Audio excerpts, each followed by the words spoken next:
Hello, mates. Hi, mate. Hello, mate.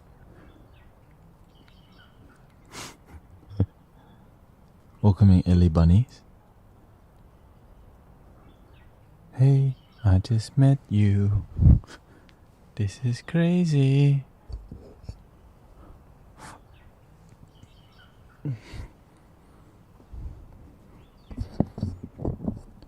How's everybody doing today? Energy has been wild. Not good energy. In the city, a lot of people escaping reality again. People about to crash again. Mental health going down the drain. People looking to go to happy hour already, you can tell. Some, people are ready to run home and smoke their smokes and drink their drinks to escape their unhappiness instead of learning to recreate a life that fulfills them or find better balance in life. You know what I mean? You gotta find better balance. If your life's not working out for you, you have to make some adjustments. If you're not making adjustments and your life is unhappy, you're gonna be stuck in it for a while. I think I left my water somewhere. Give me a second.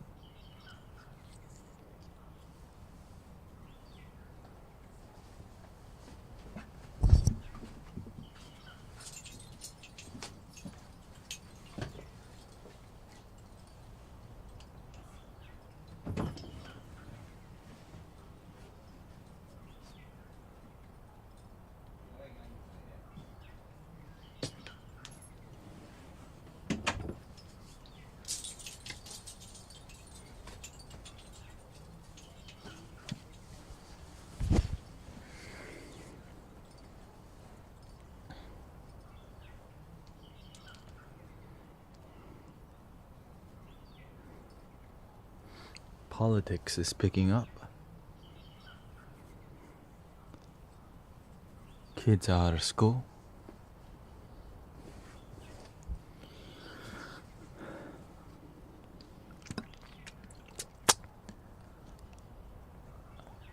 I can. Here's what here's a little of what I did today on TikTok. My new TikTok name is The Mystic Village.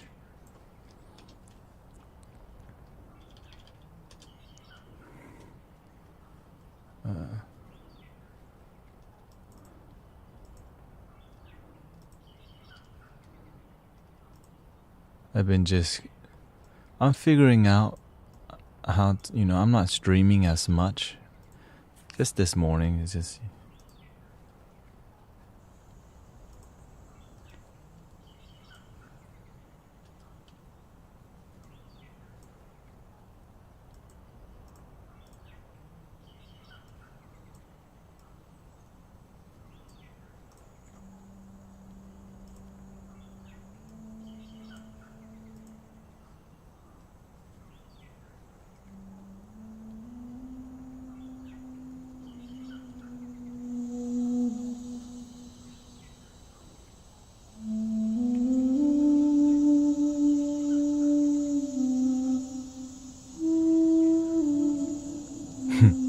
Yes, that's a real forest.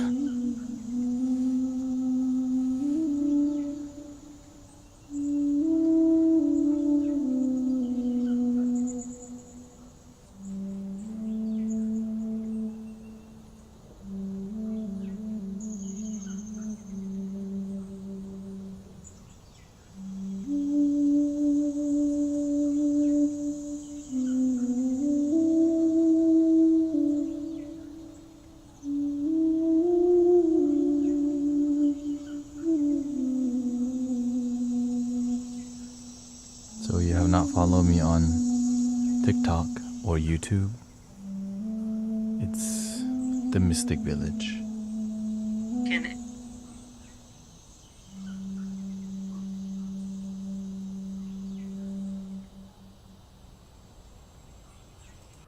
But I realize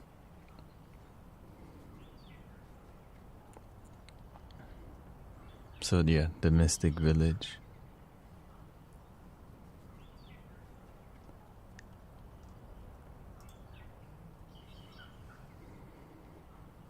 But I don't know how far it will go. I know that I'm always going to create this kind of content, but I know viral content requires a modern approach, right?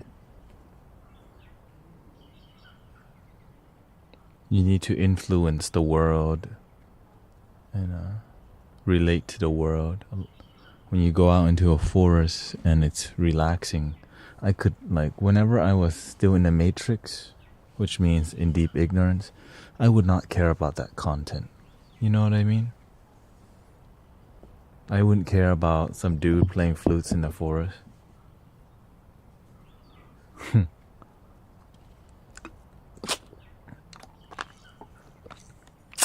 But it's okay. I'm just beginning. Right? I'm just beginning. I can only learn how to improve my skills there. Right? So I've created other content and stuff.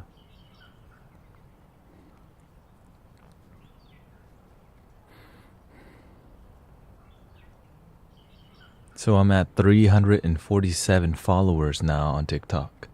Actually, I need 1,000 followers to live stream. Thank you, Bad Weatherman, Nep, Fox, Ellie. Thank you, everybody, for hanging out with me today. Summertime. Really unique. The way people's consciousness operate is different during the summertime. More desire. The heat makes people stay in more. People don't get vitamin D. And then their energy, you could say their energy gets hot. We can call it steamy energy. So remember, if you have energy that you're not using, you gotta go out and sweat. If you're staying inside, indoors all day, at work, car, house, get out of your damn house. You're making yourself sick by staying in boxes all day. Go into nature, exercise. Don't just like jump grocery store to car, house, work. That's depressing. And it's terrible for your mental health. So I highly encourage you to go outside your box. Okay.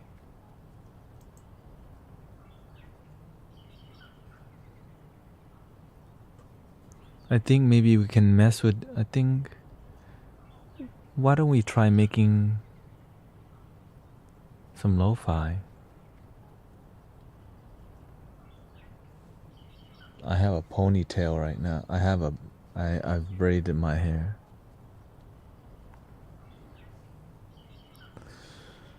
Yeah, I've kind of given up on Twitch, but I still love the people.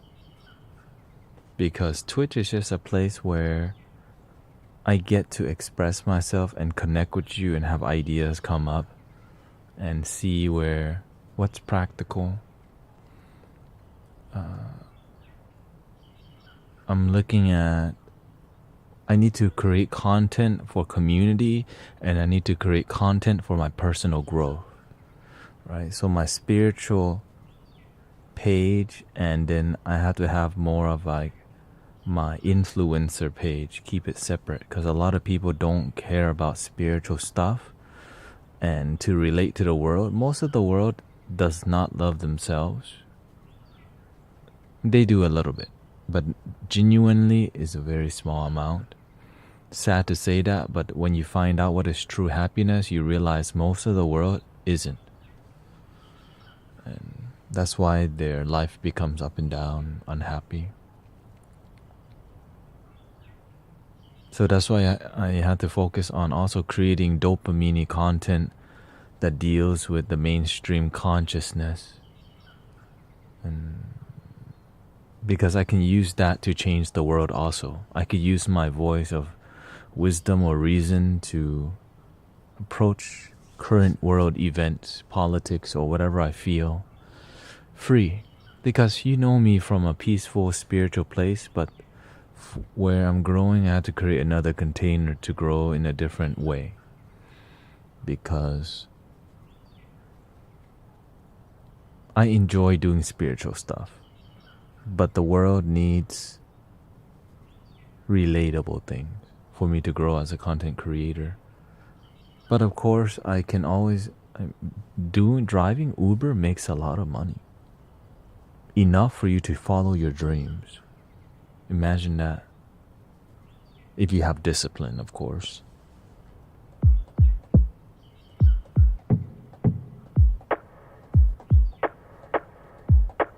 Because if you're too busy working other jobs,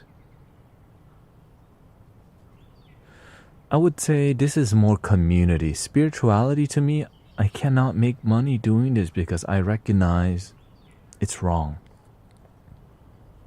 I've been taught, my ancestors, my master, how I understand when people start charging money for spiritual favors or spiritual services, it becomes business. When business gets involved with God or the universe or when business gets involved with love, it becomes conditional love.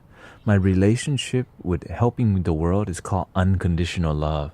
And it makes me sad if I have to start putting money, unless people want to hire me. That's different.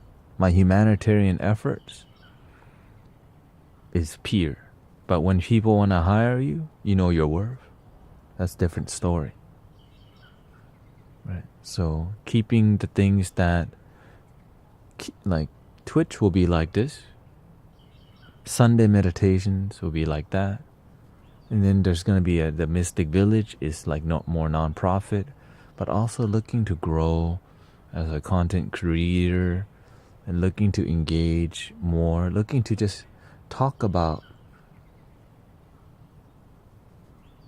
things that are interesting, that would sound healing. And then on the side, I would just talk about the internet, mentality of the internet. Right. Because if I can get to partnership on Twitch, I recognize I could make it on YouTube. Because it's not easy to get partnership on Twitch. But it's also, you just have to study the statistics. You have to come in with a plan. My plan on here is positive energy and positive vibes, where I can mentor the few people.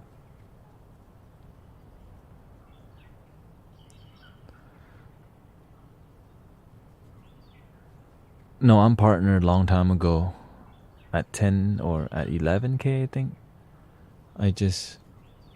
But I was not happy. But I could do live streaming and being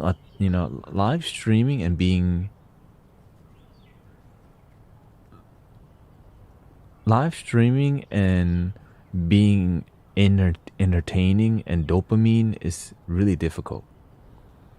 It really is unrealistic.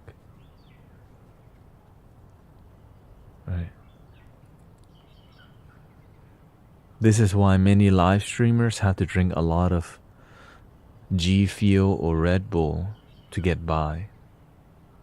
To me, I find that highly unhealthy. It makes your brain operate in a way that's unhealthy. But to create a YouTube channel and create content around that is relevant, you could go into a more entertaining delivery.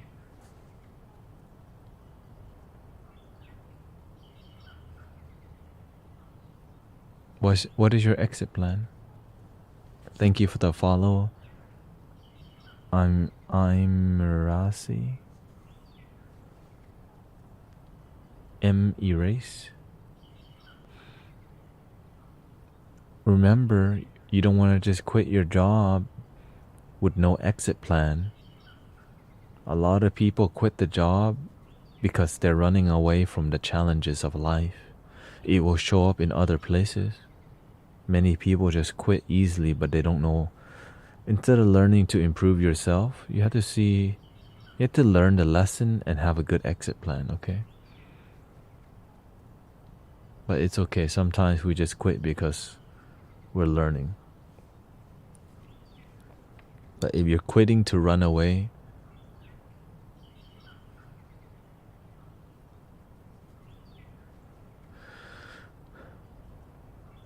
yeah, well, I mean, Twitch is not a good container for authenticity. That's so sad. Authenticity is really difficult to find on the internet because the internet thrives on entertainment and dopamine, and being entertaining isn't always authentic, but my goal is to achieve that somehow. Being authentic, because I cannot sell my own happiness out. I have to stay true to myself.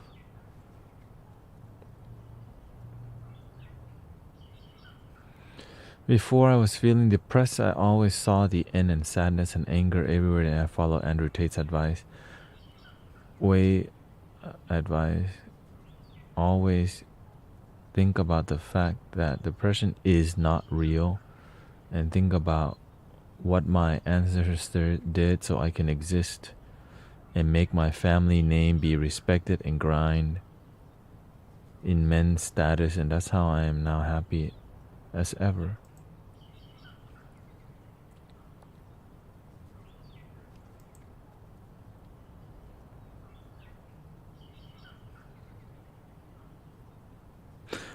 I agree, but we have to also see why were we depressed. Sometimes we're depressed because we don't know how to live our own life. We worry too much about what our parents are.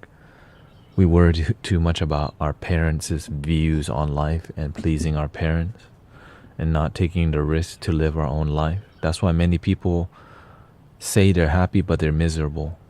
I'm so sick and tired of seeing the world just pretend that they're happy, but there's a ton of insecurity and codependency, and true happiness is rarely found in the people I come across.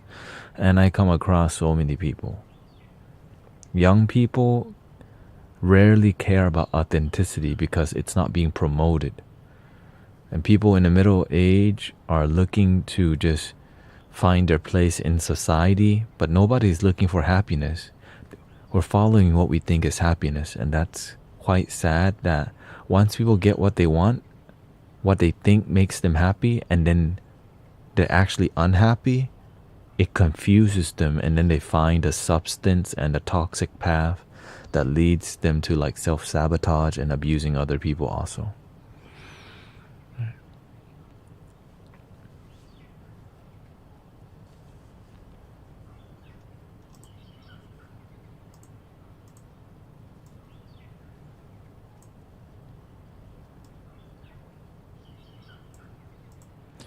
I have a job lined up, just getting put on 12-hour shifts, and it's killing me mentally. Thank you. I don't know how to. The reason I'm happy in my life because I keep it real with myself.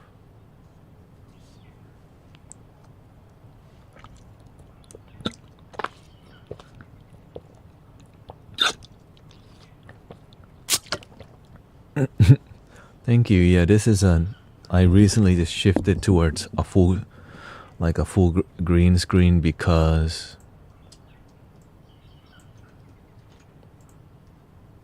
I'm figuring out my way on the internet. Because I can just jump on YouTube and I could have a news channel, right? Literally, I could just put something over here, anywhere, and engage with you. Before I was focusing, I could be in Thailand and be streaming. Now the difficult part is, yeah, I could. I just need a laptop and like a couple lights. And that's the goal. That I could be anywhere, create content. I could be in your city holding a meditation. Right? Imagine that. We could be going to Chicago holding a sound bath. Creating a movement of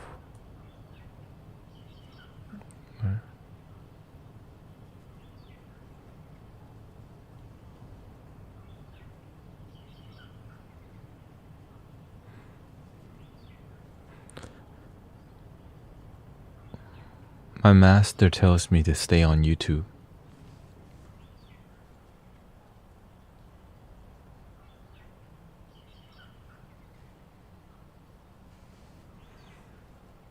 I think for me, I was feeling depressed because I lost some family member, and then started overthinking everything by thinking that nothing will be great again, and got stuck. The idea that the past was gold and it will never be the same. Yeah, this is the nature of the mind of human beings that lack wisdom. Oftentimes, the ancient people know about this stuff, non-attachment, that everybody one day will come to an end.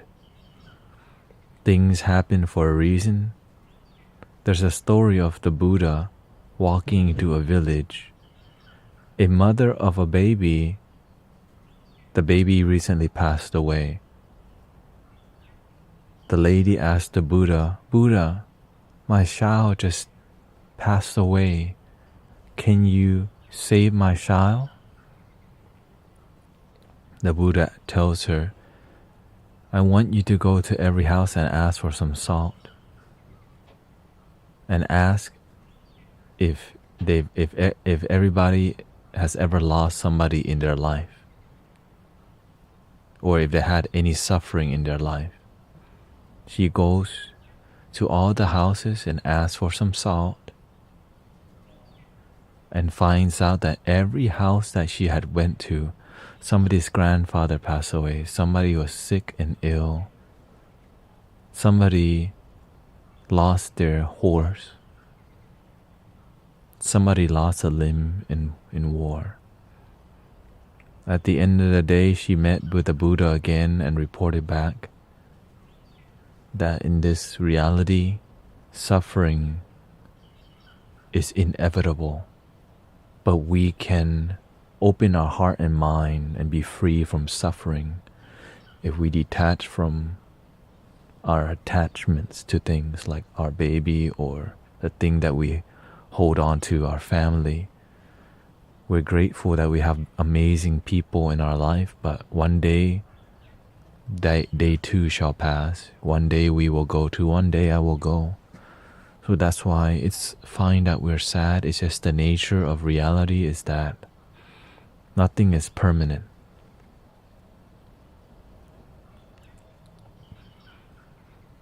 Yeah, nothing is permanent. It's just when you see everybody has their own challenges, right? Some people grew up without parents, but their life turned out to be amazing. And some people grew up with both mom and dad and money, but they end up living a miserable life. And some people grew up with both mom and dad and turn out great also. So there's a variety of everything, but we must learn from each other. That's the beautiful part. I'm learning from you every day. I'm learning from the news. I'm learning from different cultures, the black culture, the Asian culture, Latino culture, European culture. I'm learning, right? There's so much to learn everywhere, every day. All we have to do is pay attention.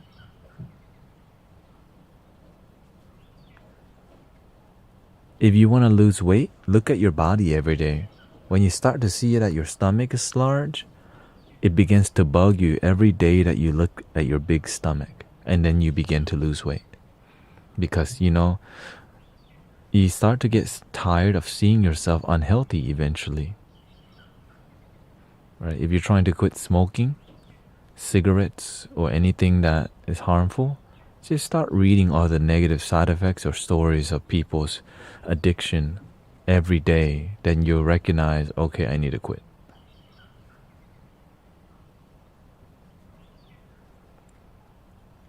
Do I have a fish drum? I don't have a fish drum, but I have a tank drum.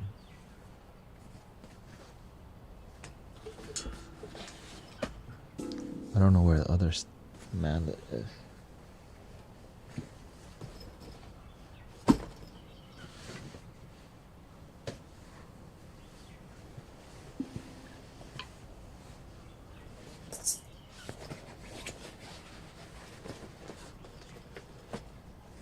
Oh, here it is.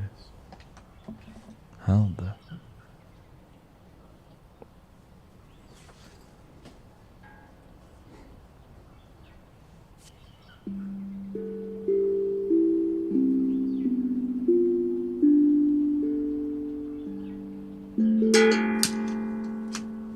Oops.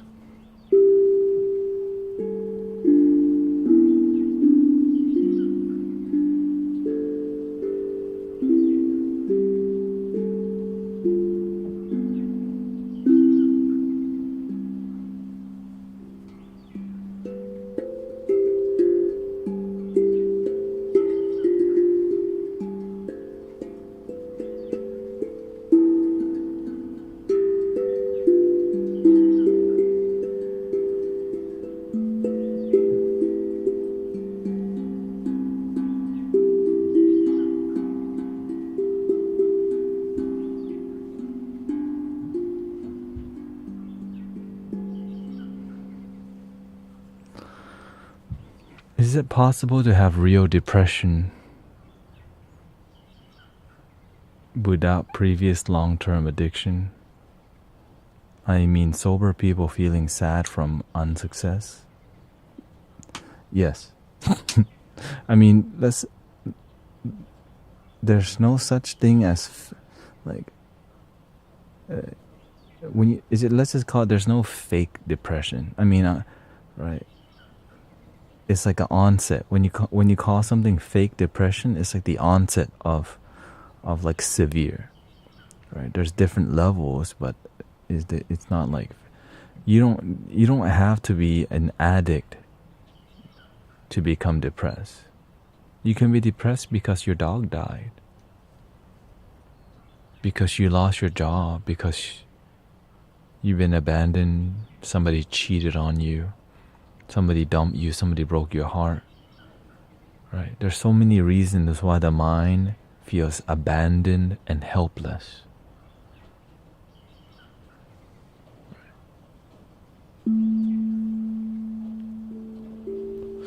But now the sad part is that the substance abuse that people are addicted to isn't necessarily drugs. It's sugar, it's food, it's video games. It's the legal things that are the most poisonous for us because it's legal.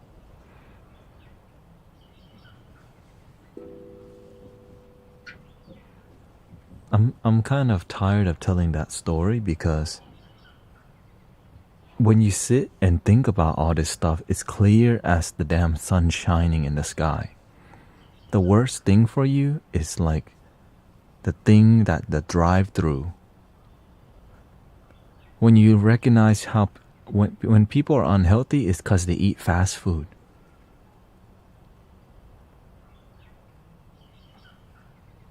They eat sugar drive-through, Starbucks. And then they come home to watch their Netflix and then play their Warzone and watch their hanky-panky films. And it's sad because we can't even, like, me talking about this right now gets me demonetized on YouTube. That's weird. I can't even talk. I can't be like the, businesses don't support speaking the truth because ignorant people make more money for businesses.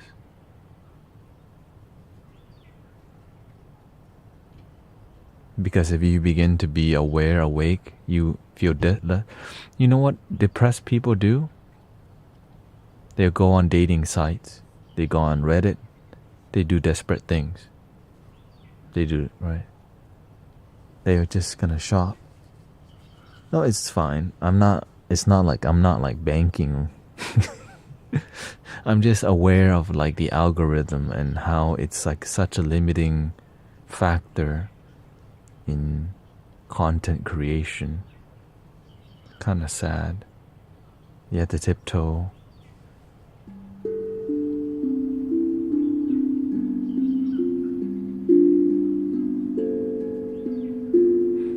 That's why I have to recognize this is my freedom zone. Like I could talk about whatever on here, right?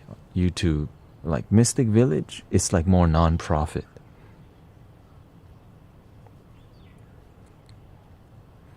People do desperate things to try and be happy through pleasure. Absolutely.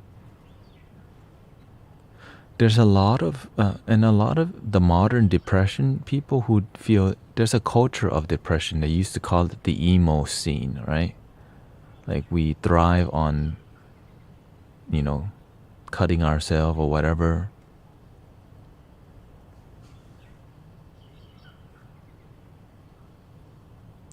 If you're typing a really big block of message,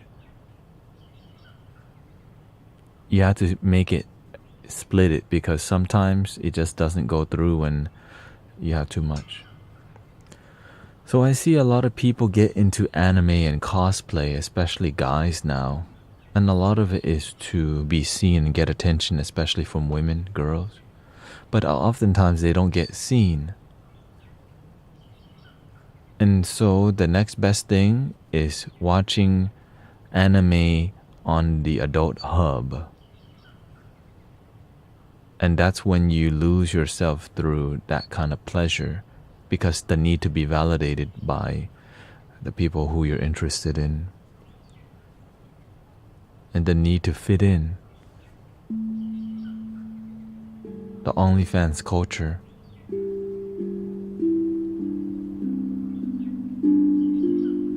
The simping culture.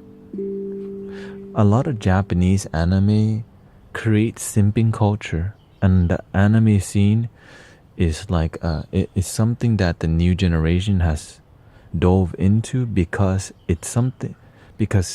we live in the age of the internet, and people do what people on the internet do their age, right? Which is oftentimes stuff on Reddit and niche culture that leads to whatever everyone's interested to. I grew up with a lot of cars, automotive scene, a little bit of anime, right? Video games, that's what everyone does. But we begin to embrace the toxic culture together. We don't call it toxic culture, we just call it culture, even though it's toxic for us.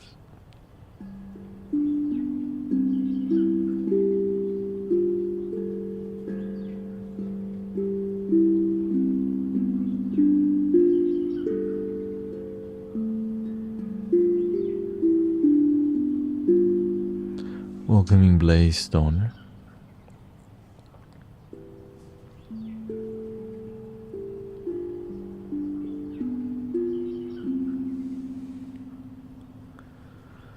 I was scrolling. Sam says I was scrolling Facebook and saw an anime post. I don't follow anime, he says. And it was praising how good the reflection was in the floor. But it was up the skirt of the schoolgirl in the anime, and everyone was praising it being sexual in a comment. I think anime breeds pedophilia.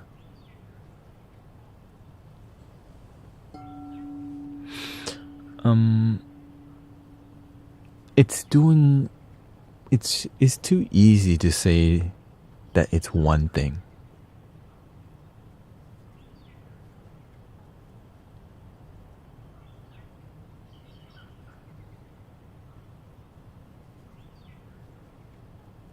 The word toxic is subjective, though. Following people isn't necessarily good, but it can be entertaining sometimes.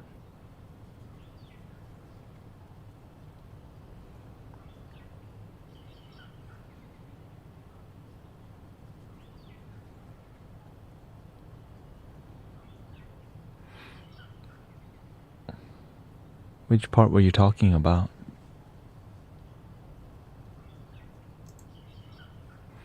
Dallin?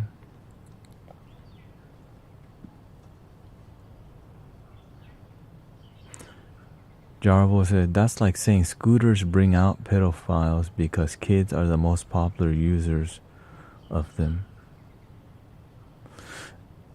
Yeah, like how people see different things online is definitely subjective, but there is a groupthink that happens, which is called the societal norm in your, subculture.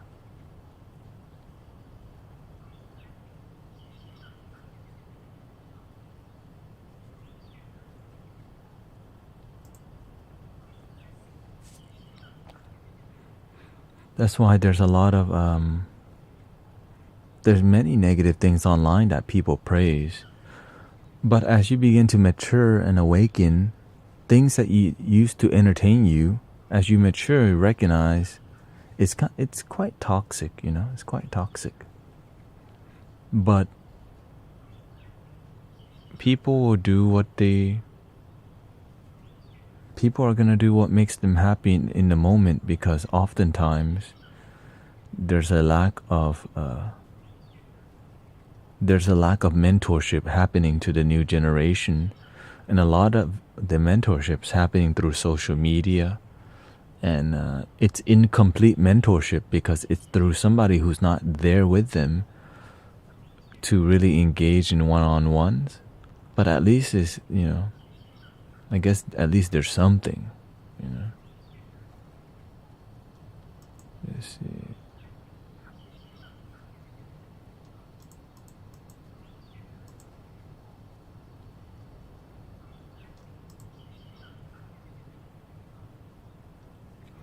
I think depression that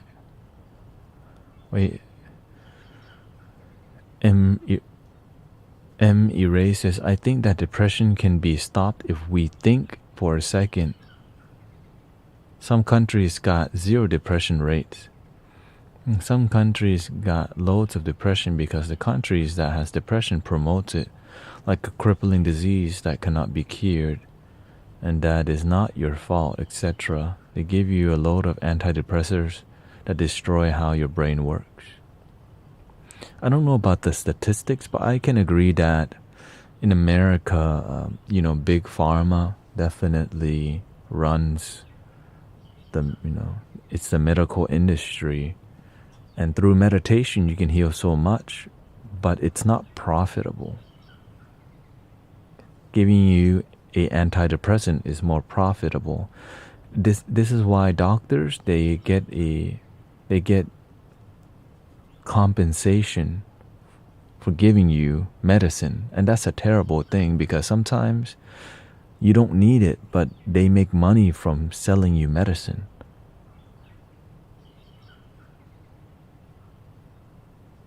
But there are some doctors who are very good, and there are some doctors who aren't very good,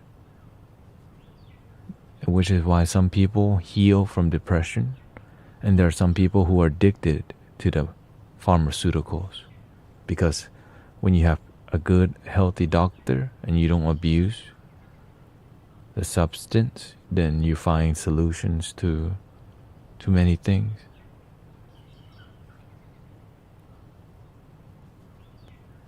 And not being depressed doesn't mean you're actually like genuinely happy. It's just you're not really sad.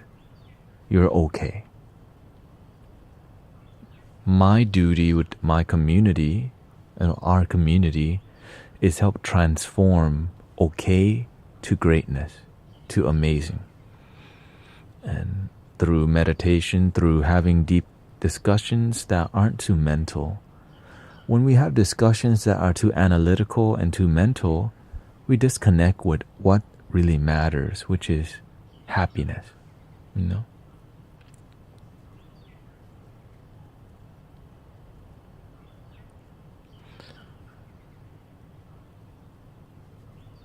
There's a lot of sexualizing children in the community. I saw it firsthand.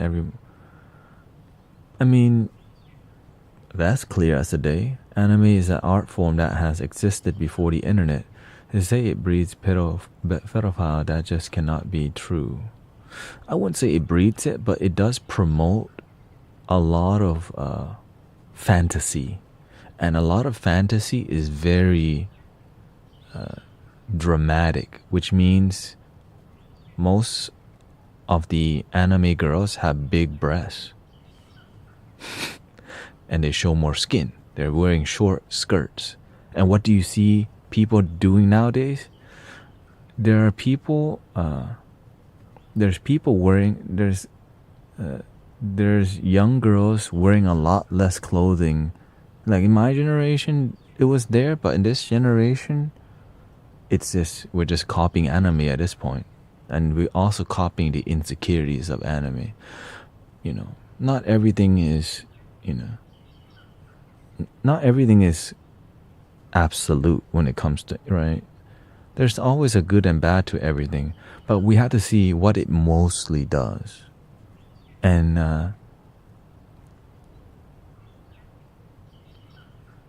we have to engage in like what we see that it mostly affects our life.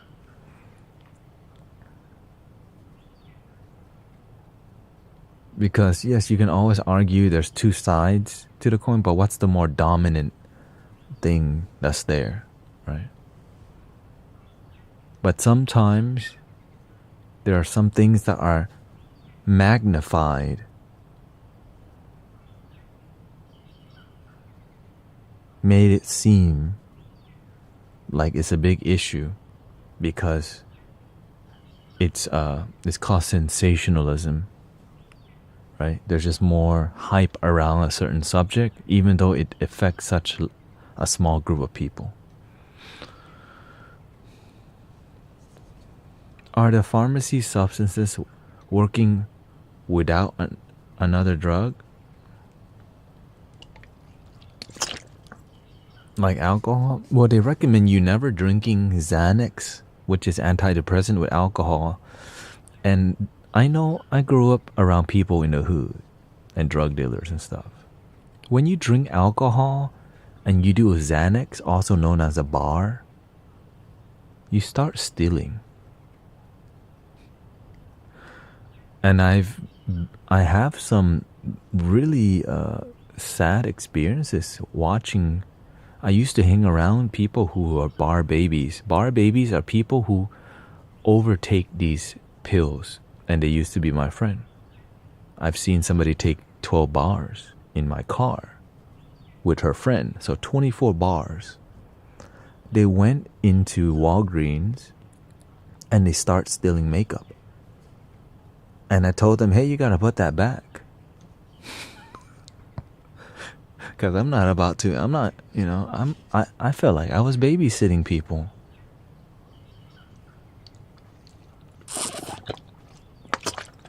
So I had a friend who was drunk and on antidepressant. He used a company credit card and went and bought a 50-inch TV from Walmart and didn't even know he did it.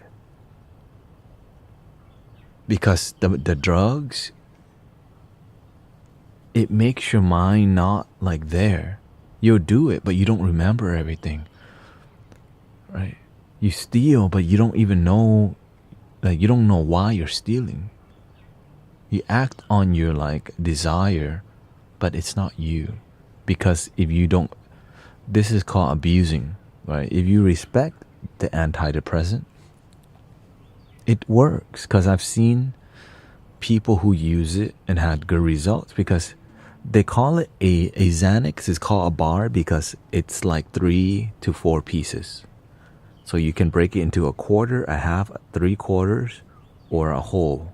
That's why they call handlebars, right? They're handlebars because it's so strong that all you need in the beginning is like just a quarter. But as you begin to chase the high, and the high from a Xanax is strong, but it's mellow. It's like if you're depressed, you begin to feel like glassy eye happy. And then and the first time when you feel glassy eye happy, it's way better than depressed. So they begin to chase the glassy eye happiness. And then they just take one and they're like, oh, my day is amazing. This is my happiness pill. And that's when they take it for life.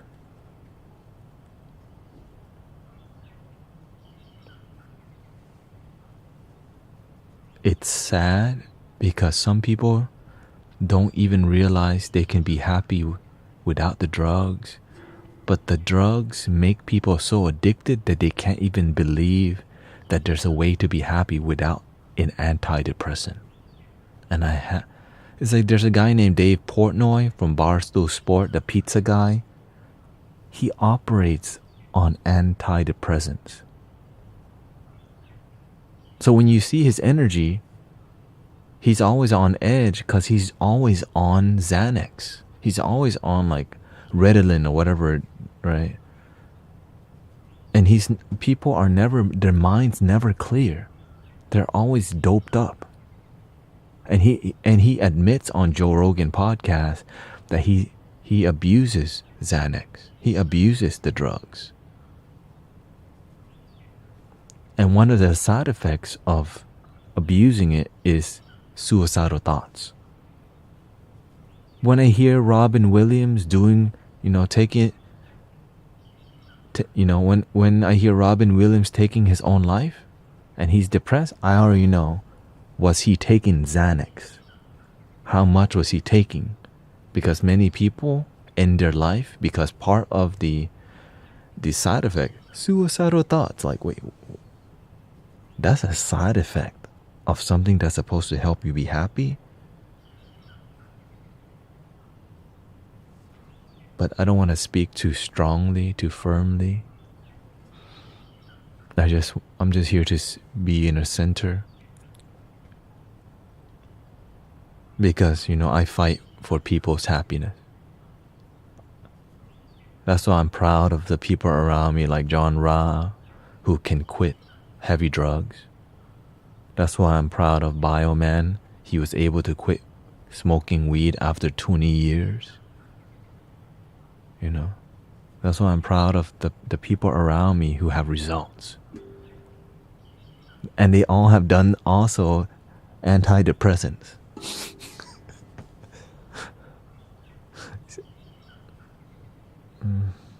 Which is why I show people the sober way.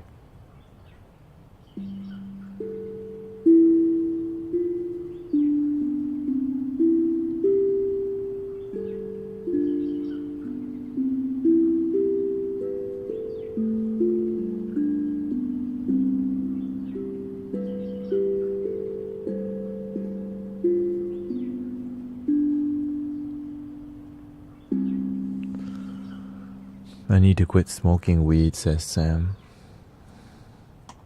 After 7 years, that gives me hope, hearing the person quitting after 20 years.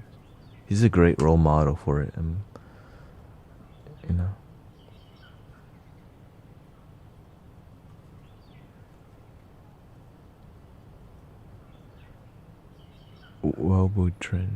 Wellbutrin, nothing.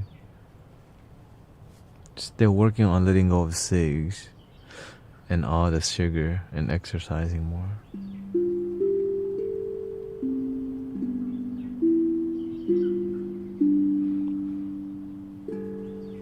Eventually you have to have a real talk with yourself.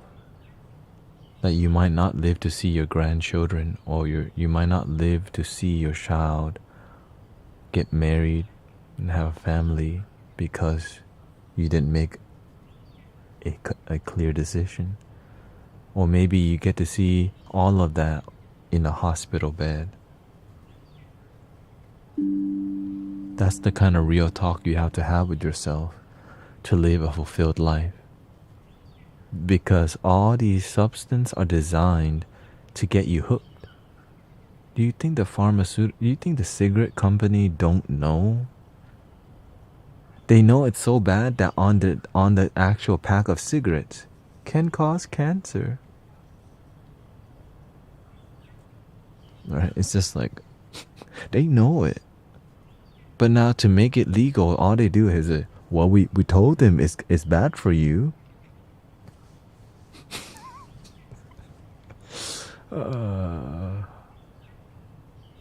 But this is the world that we have. You know what I mean? This is what we got.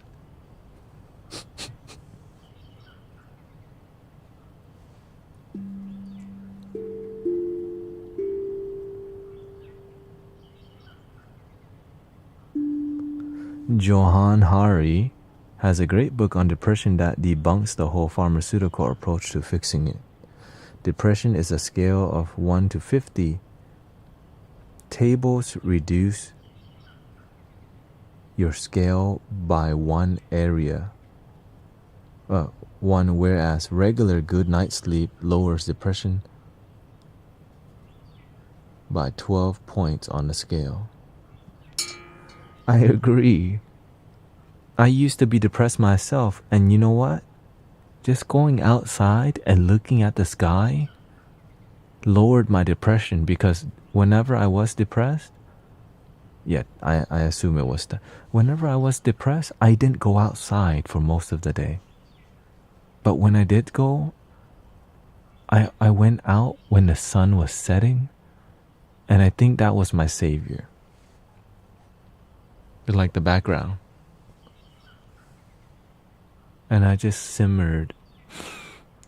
And just a beautiful sky can save your life. I remember I was really effed up in a trap house, and I was outside laying on a table in a hood, just staring at the sky, pondering about nothing, because I was on drugs. But just staring at the sky made my mind peaceful and clear. This was in my mid-20s. I think it was about 24, 25 years old.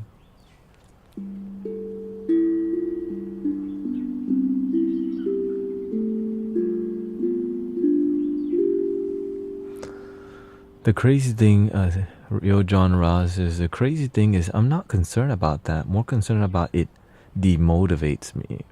Hello? When you smoke cigarettes, it makes you not hard. Everybody knows that. And the cigarettes actually, when you smoke cigarettes, you think it makes you warmer, but it's actually lowering your body temperature. So it's making your body cooler, right? And you know it kills your sperm count, lowers your mojo, lowers everything, lowers your chakras get blocked, all the smoke, your lungs.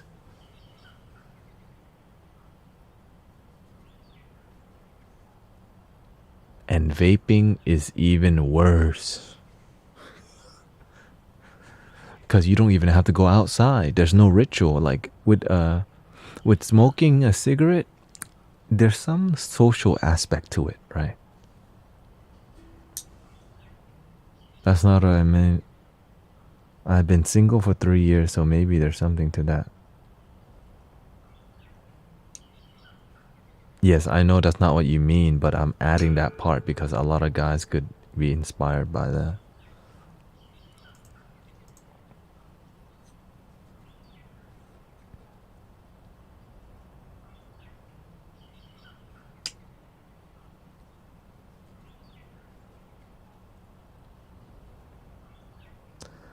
The reason why I teach people meditation is I want to show people the sober way, the clean and clear way to save yourself from your addiction, attachment, and your attachment to your sadness. And this is why we do sound healing, because it feels good. You can be in your head all depressed and stuff, but when you hear the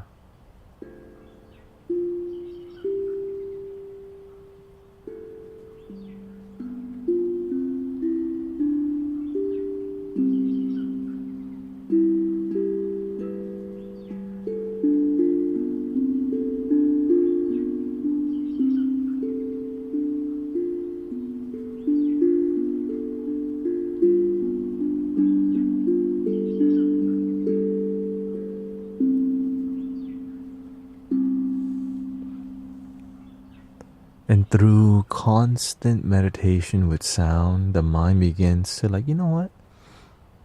I'm a lot happier without the substance. I can love my damn self. I am enough.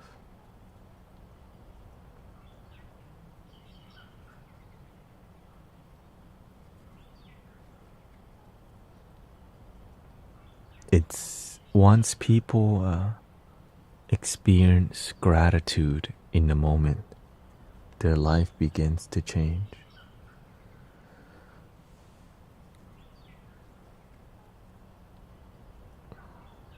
If you want to be consistent with your self-love and happiness, you have to be surrounded. You have to put yourself around people who are people who serve. I'm surrounded all the time by people who serve, people who give. My family love to serve and give. I love to serve and give.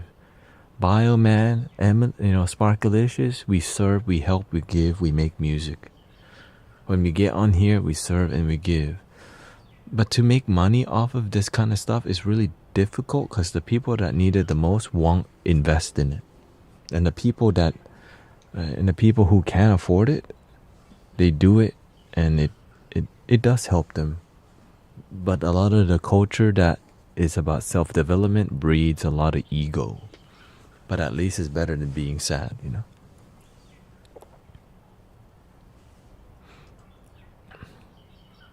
I've been single since 2017. I'm scared of commitment. Just as I'm about to get into a relationship, I run away. I've done it too many times. I don't even bother anymore because I need to kick my addiction. If I can't care for myself, why burden someone else? That's a good reason. But now, take care of your damn self. You know what I mean? You got your whole life, but do you want to live your whole life with happiness or just kind of working on your self-improvement? You know what I mean? Do you kind of want it, or do you really want it? Baby, if you give it to me, I give it to you.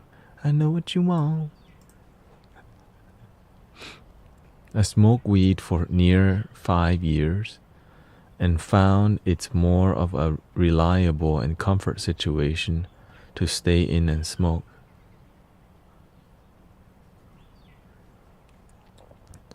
Weed is hard to quit because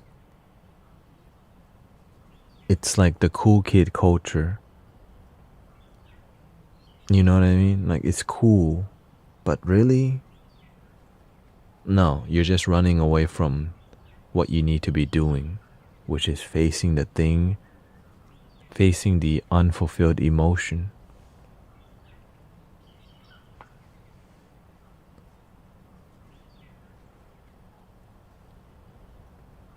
I used to smoke weed in the past, but when you have to learn to respect the weed. Many people don't respect the medicine. When you don't respect the medicine, you're abusing the medicine. That means you're not respecting yourself, you're abusing yourself. Thank you, genre.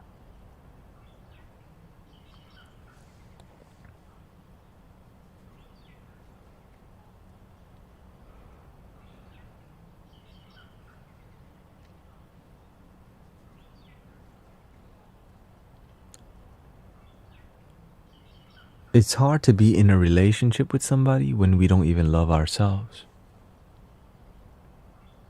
Really. When we cannot be committed to our own happiness, don't even think about relationships. Because when you still have a lot of baggage to deal with your own self, other damaged people want you too. Because damaged people turn each other on. Why? Because your weakness match each other. Your insecurity, it matches. Which means your cups are both empty and you want to get involved. You want to rub your cups together. But empty cups. Fill your cup first.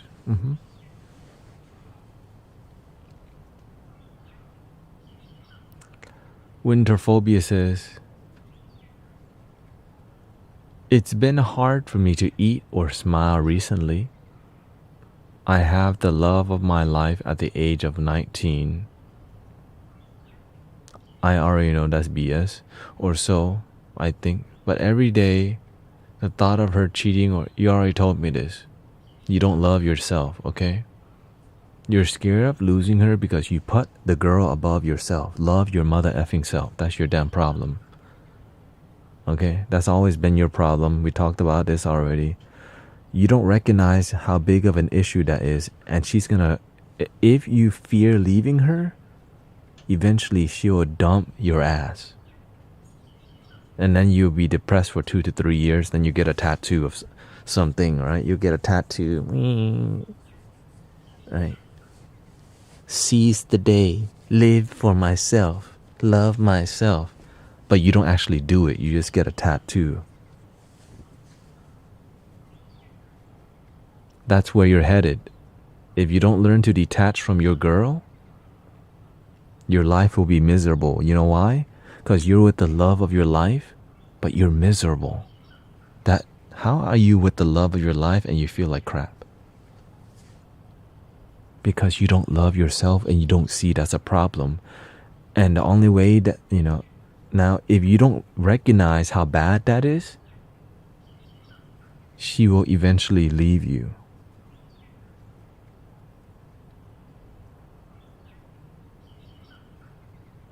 You're 19 years. I found the love of my life. This is called you are a simp.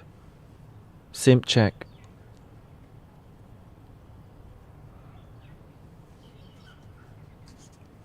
That's what simps do. I'm serious. Like, this is simping like activity. I'm with the love of my life, but I'm scared somebody's gonna take her. It's called being attached to something outside of yourself. Because you're not it. You're not the one. Neo cannot find Trinity if Neo did not accept that he's the one. Because the oracle says that Trinity will fall in love with the one.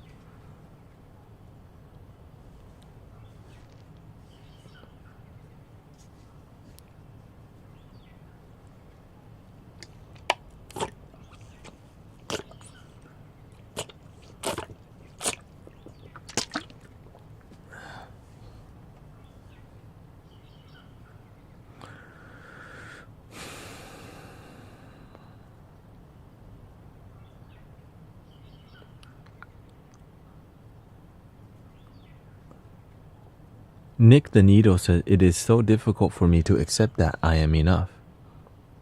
Well, difficult, but that means it's possible.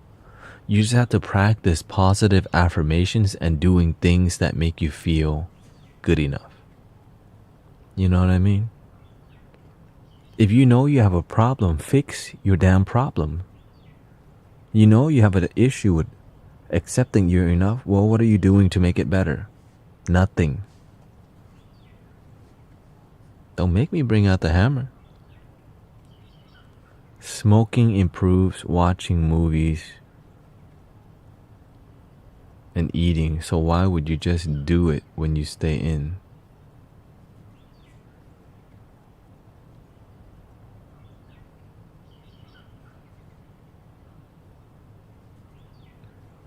That also, but you need to change that sort of mindset regardless how introverted I'm glad I stopped smoking around Christmas 6 months ago, okay? Sam says, I have zero ego.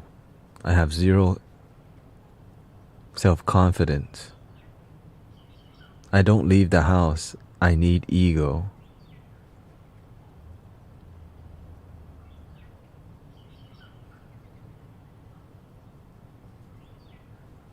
You need to stop talking crap about yourself.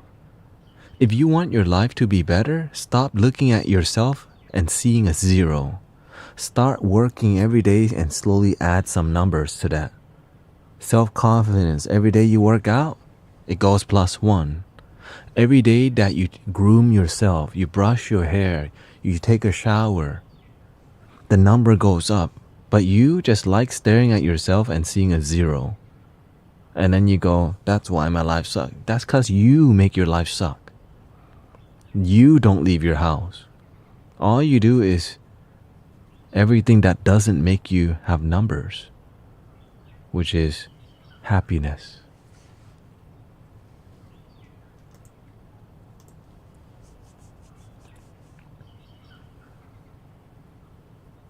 Have a good night, Mr. Weird.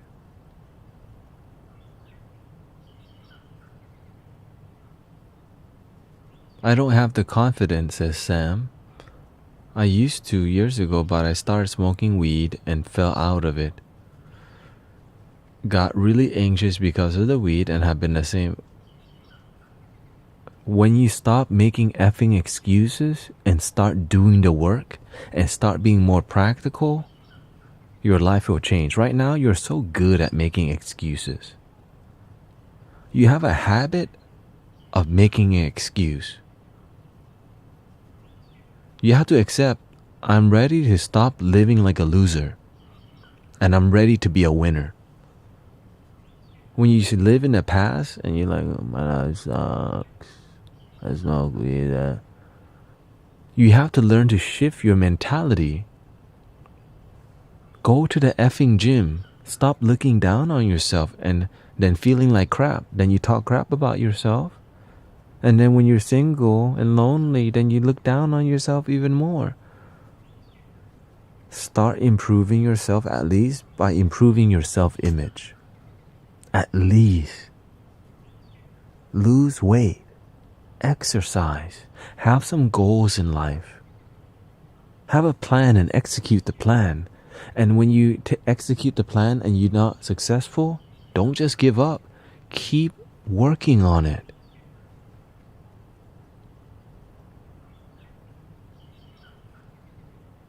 Or you just continue being miserable. That's up to you, Sam.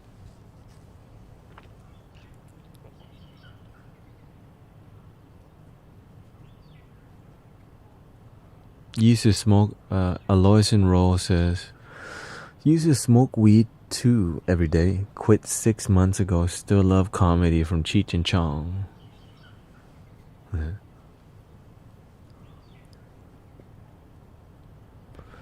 John Ross says, I used to get butt hurt when someone showed me or called me out on my BS. I victimized myself to no one else but myself and recoiled more in my shell. And someone like Cosmic would drop jewel and knowledge and completely miss what they were saying. I'm ready to stop living like a loser and start living like a winner. Thanks for the motivation. You know why? Because I used to be just like you. I got picked on. People use me. I use people. The drug dealers use me. Right? People always use me for rides. They use me for money. They use me. I was abused. Right? No, I have a French braid.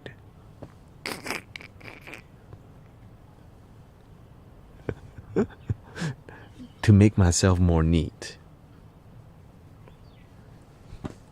It's like a messy French braid. My wife showed me. Okay. You're like, you should French braid your hair.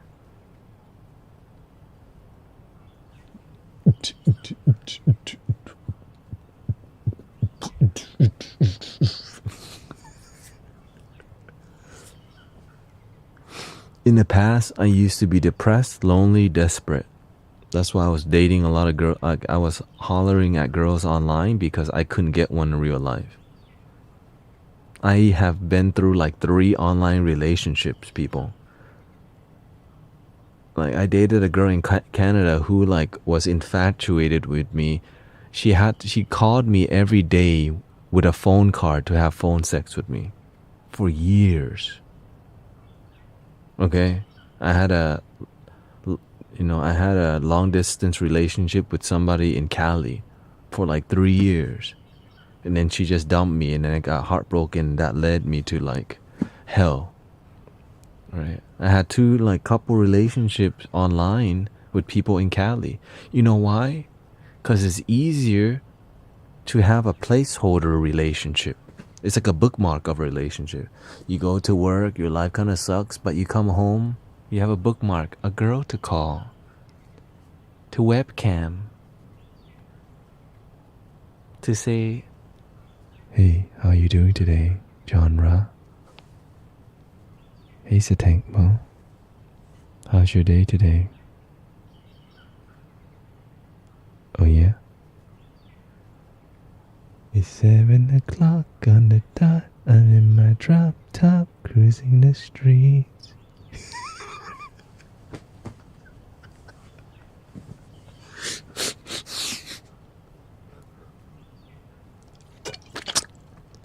Let me take you to a place nice and quiet. There ain't no one there to interrupt. Ain't gotta rush. I just wanna take it nice and slow.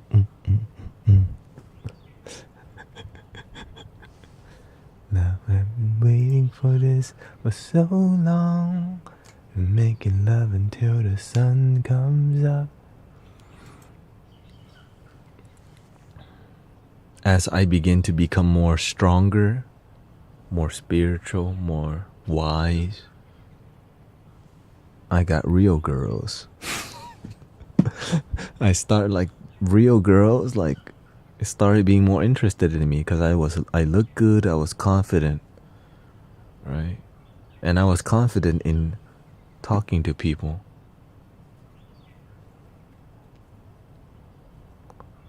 But I was still working on my self-love. Even though I had more confidence, I did not deeply and authentically fill my own cup first, because I did not have a master or a mentor. My mentors were coming from audiobooks, so I kind of did have a mentor, but no one to be raw like this.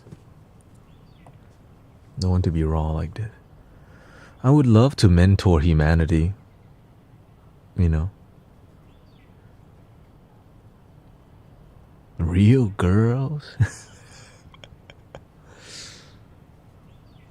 It's not, once you understand how energy works, it's not, finding a relationship isn't as hard as it seems. For real. When you understand how energy works, here's the thing. When you look like crap,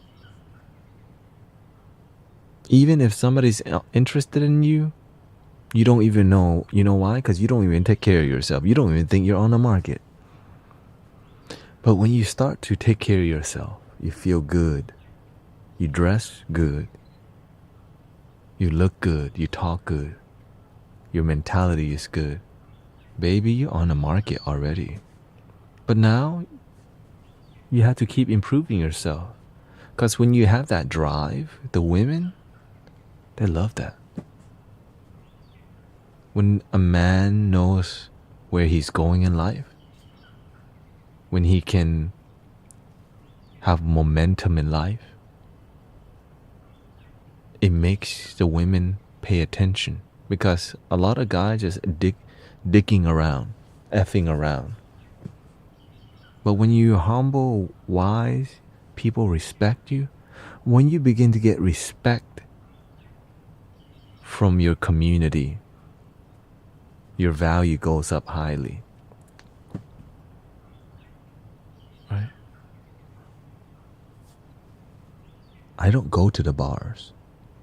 I don't go to the raves. I don't go to EDM festivals no more. I don't go out past 9 p.m.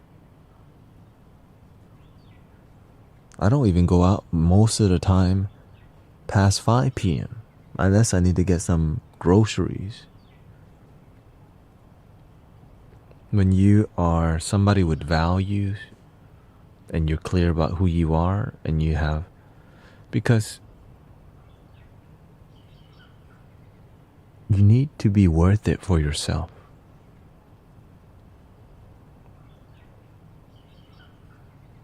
When you're worth it for yourself,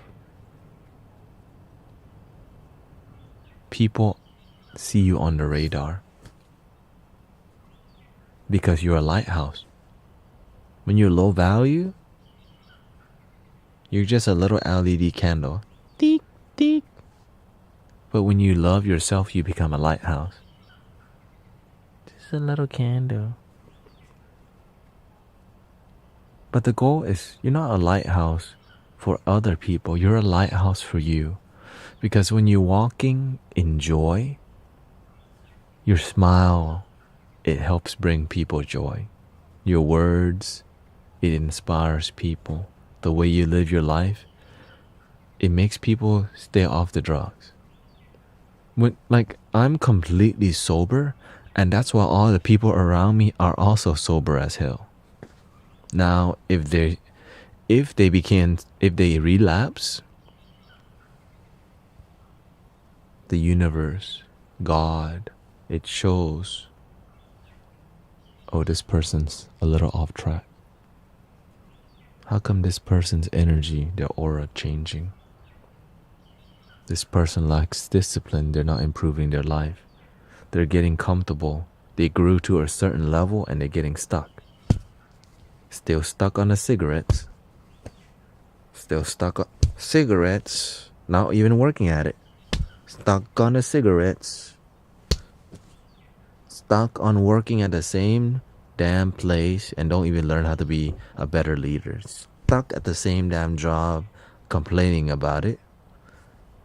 Stuck at the same damn job and don't learn how to improve mentality or don't learn how to have better boundaries. Stuck at the job, but you're not improving. Jobs aren't always easy, but you can always improve your mentality, your boundaries, right? When not to stress, right? When to push harder, when to fall back.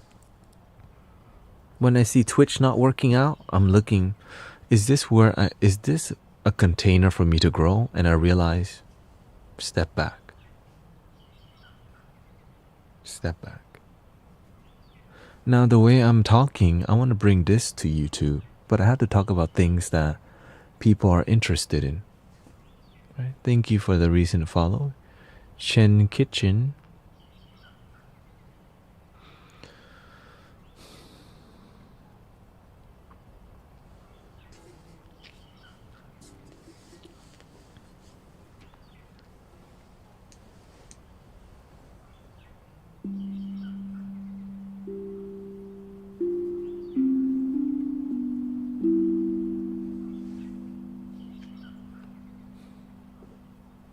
I'm just happy that I can help people find a little joy in life or a lot. You know, I can help people. I'm grateful that I can bring a little hope to people's lives. Just a little is enough.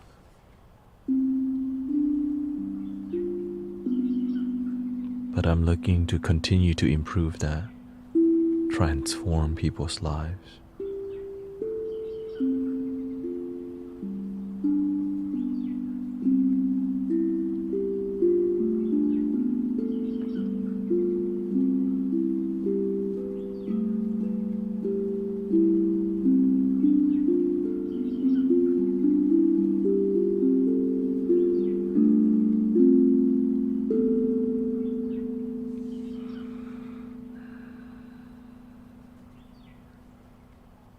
But in society, I stay quiet.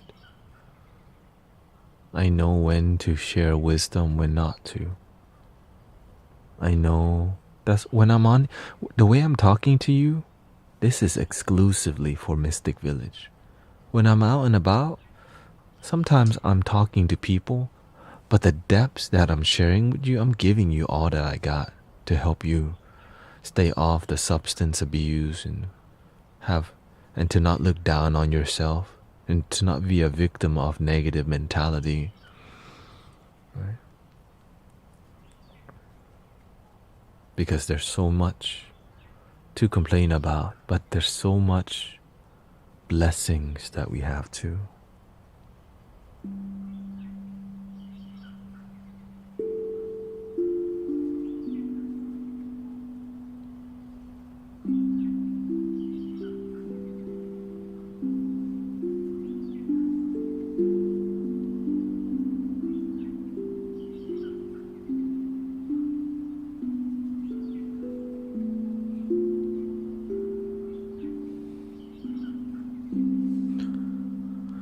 The pace that I'm speaking at, is kind of like my happy place because I feel God. I feel the universe when I'm speaking at this pace. I want to see how I can apply who I am right now in peace and joy. How can I fit this in a puzzle of the mainstream consciousness and talk about something? It's just still keep Mystic Village. It's sound healing, but also it's knowledge.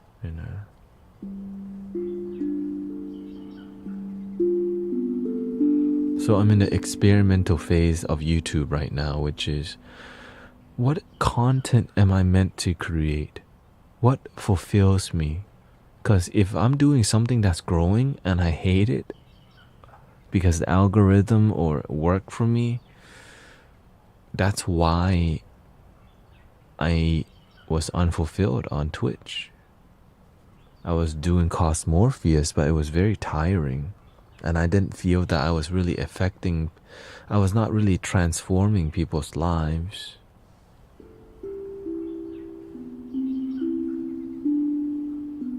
So I stopped it.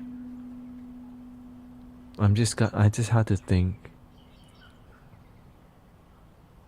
where do people enjoy relaxing sounds? Narrating, right?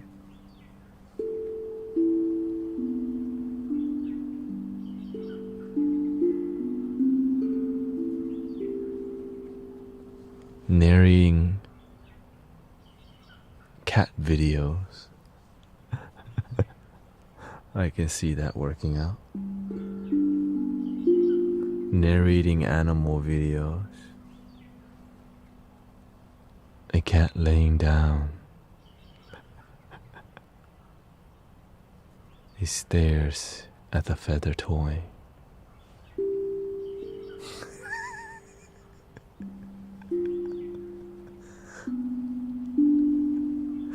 Anybody got ideas how I can fit this identity or this, this like my natural state of being and fit it into a content that the mainstream enjoys? That's my current idea. I should write that down.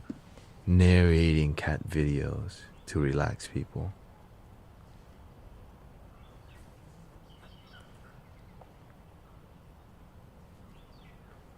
How can I do that with wisdom too? There we go. Narrating animal videos and friendship.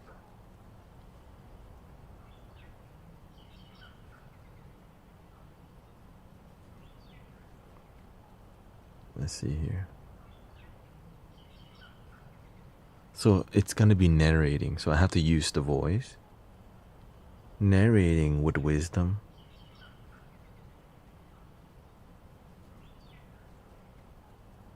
Animals. Relaxing. Or children playing. Or humanity uniting.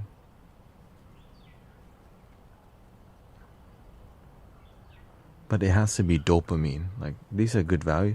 But what's a good dopamine? dopamine.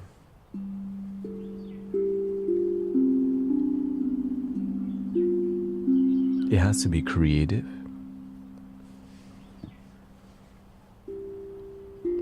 Well, the thing that I have been inspired by recently is instruments.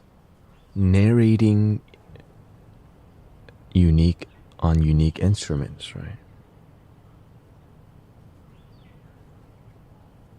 Okay, unique instruments. Unique instruments. And the and expressing nostalgia from the sound.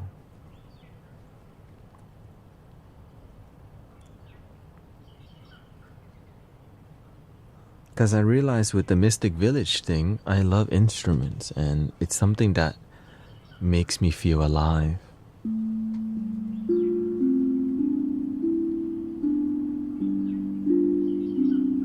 And there's a ton of unique instruments.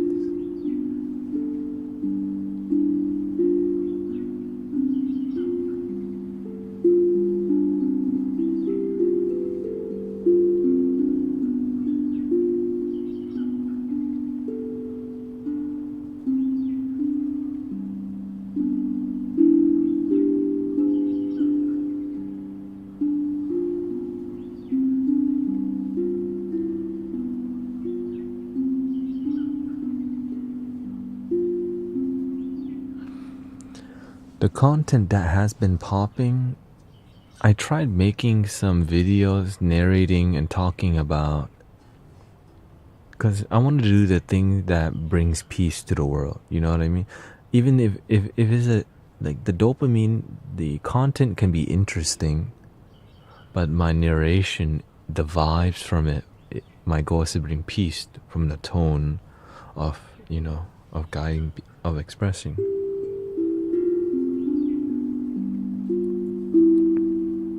We can try that. So we have an idea, but we have to find a way to make it creatively unique. So let's surf YouTube together and look at some interesting instruments. Okay, that's the plan so far.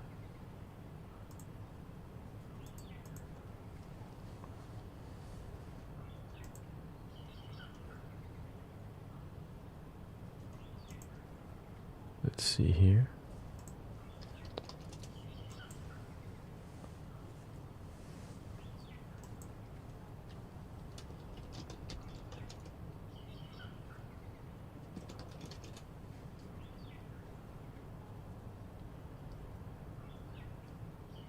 Okay, let's just watch videos together. Just spend 15 minutes looking at some things.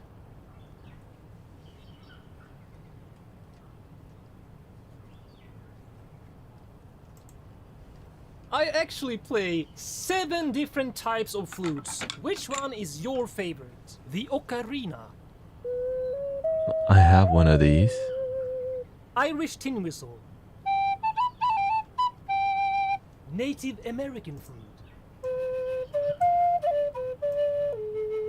the recorder, the Indian bansuri. Yeah, I got 4 of those. The low whistle. And finally, the orchestral concert flute. Airy. So which one was your favorite? Comment below. I can create a video like this. And that's what I was thinking. Okay, there's another video.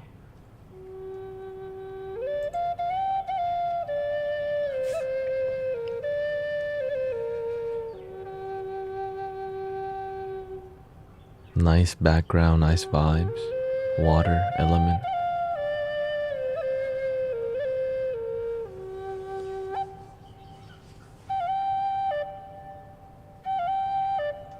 Yeah, she's got.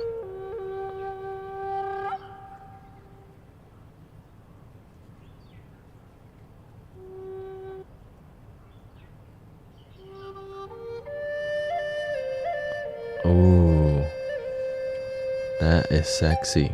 The flute. You already know.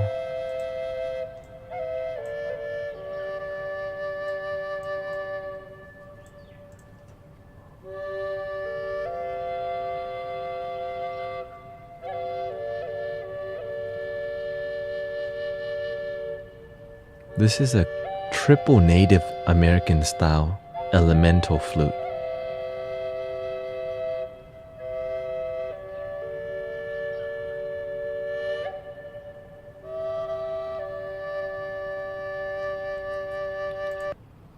You wanna guess how much this flute costs? Triple Native American style elemental flute. Triple Native American style. Anybody wanna guess the price? From twoman.com.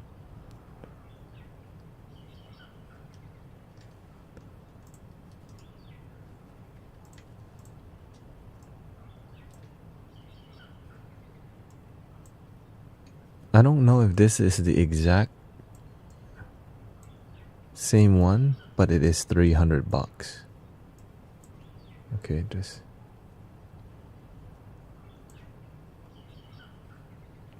I don't think it's the same one. No, see, you see that? Lumira.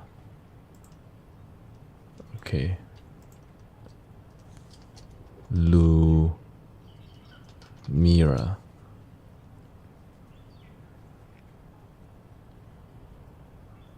Okay, so it's about $300.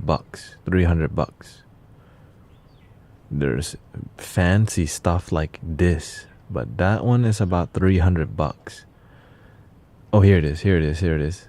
Elemental flutes. Gal. Whoa, whoa, whoa.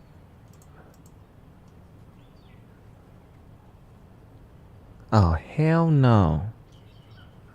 That bougie. That flute is $888. Okay, how about this? You tell me if this is worth $888.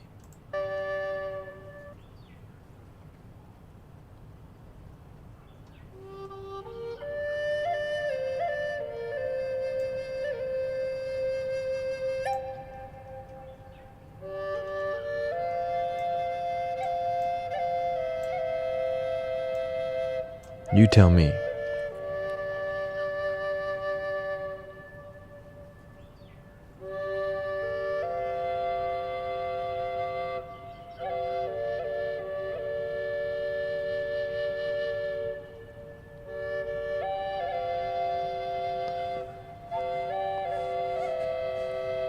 So I have.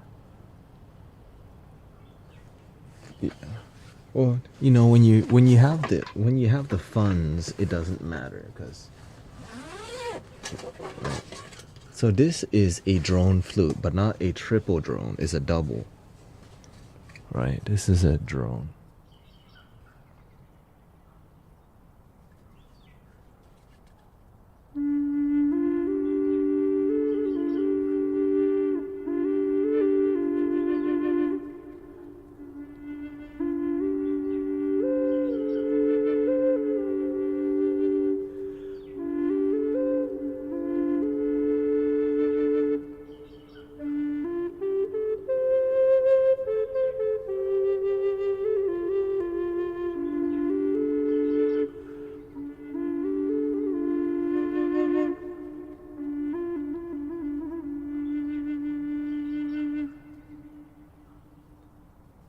This was $80. And this is 3D printed. Okay. But when you're when you're a artistry, when you're a sound healer, you know how to get things for cheaper. You know what's worth it. Now the other one's wood. There's more artisan. Is artisan. You know, it's like handcraft. This is 3D printed. I get it. They just print this thing. Yes, they did some AutoCAD. So shout out to AutoCAD. $80 versus 888.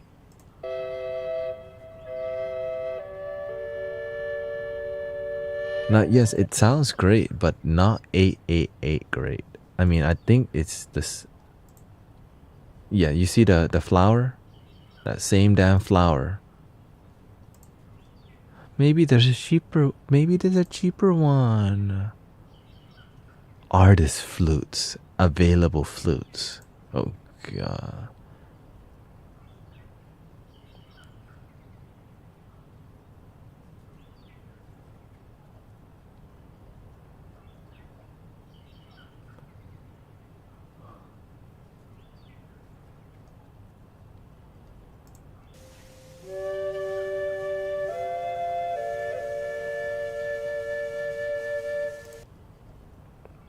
It's okay, maybe in the future I get one. Nah, to me, if it's overpriced and I'm not at that level, there's no point. So it's about 800, okay? All of these, this is 1,000, 800, 900. It's made from mango and walnut triple flute. No, I'm more into creating a sound journey. So I recently bought 3 more flutes. Just to be honest with you. But they're not $888. In total, it's gonna be like $300.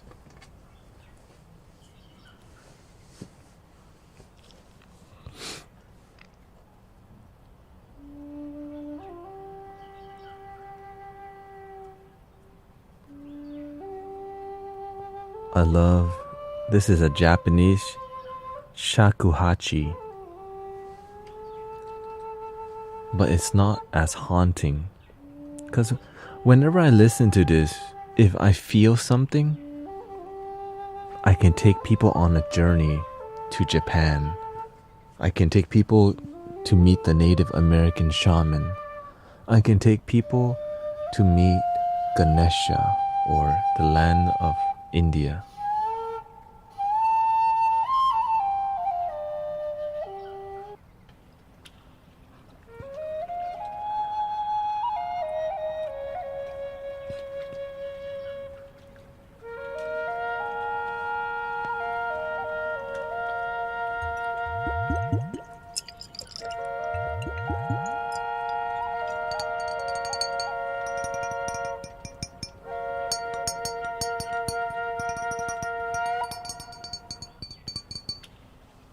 The amount of people in Australia.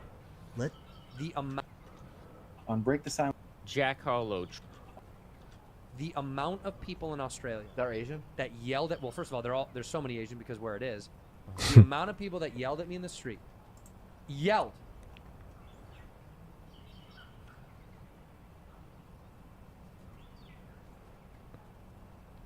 So what I got is called a Hajuri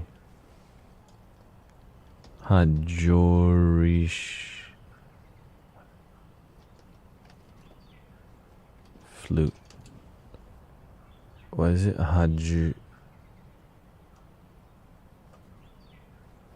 Let me look at it real quick.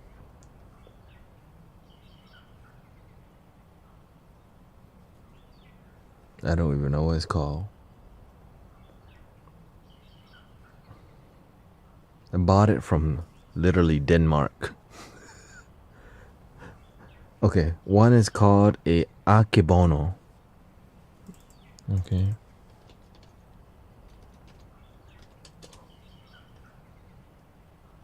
Akebono flute.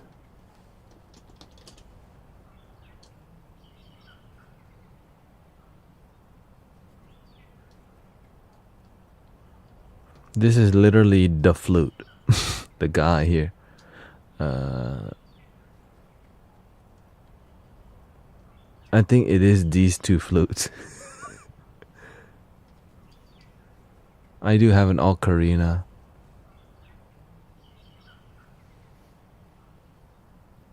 This is one of the flutes.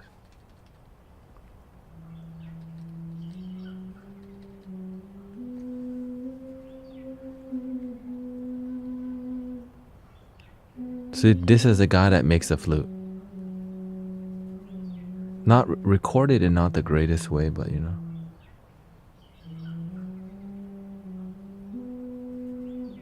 More Japanese.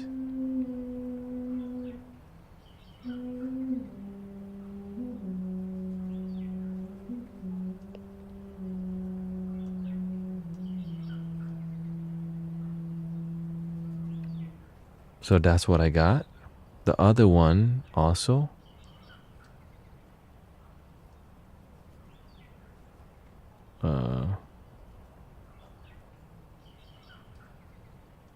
So that's the E.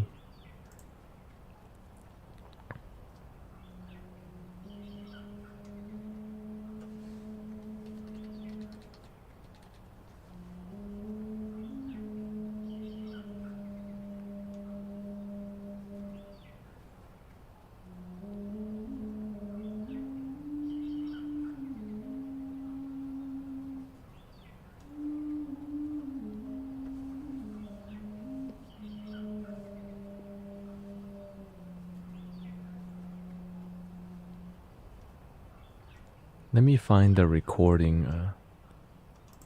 So this guy's name that I bought it from is Cloud Lion Flute, Rasmus Vari.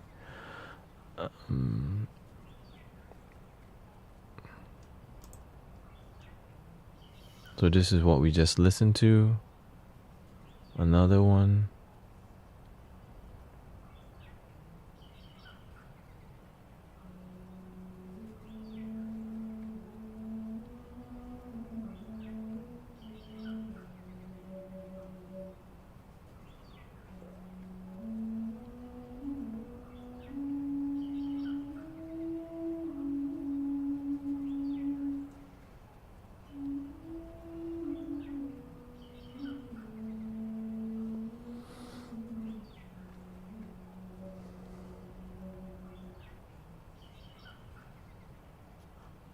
Yeah, so this is. I really want. Let me find the recording real quick because go on Etsy real quick.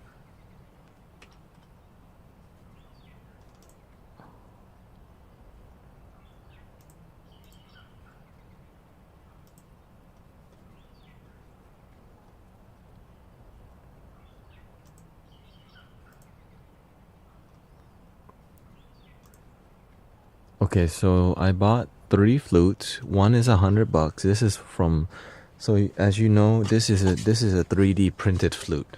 Okay, this is a D.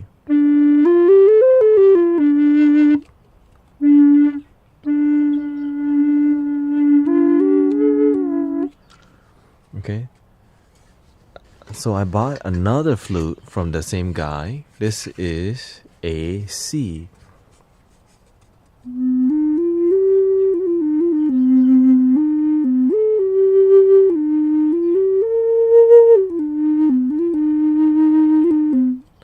Okay, and then I was like, you know what?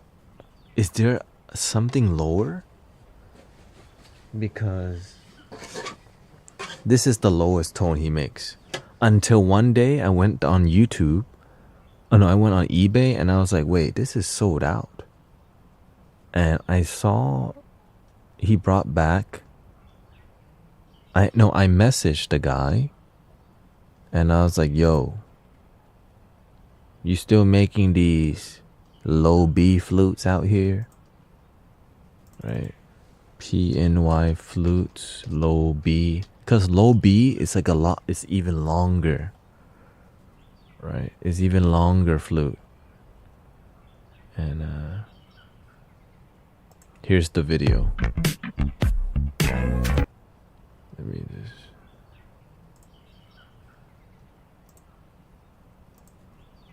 So this is the low B.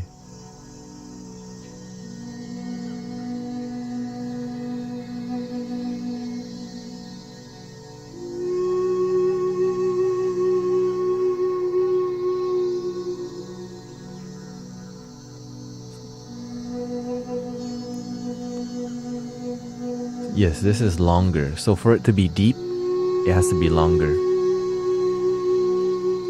Let me lower it.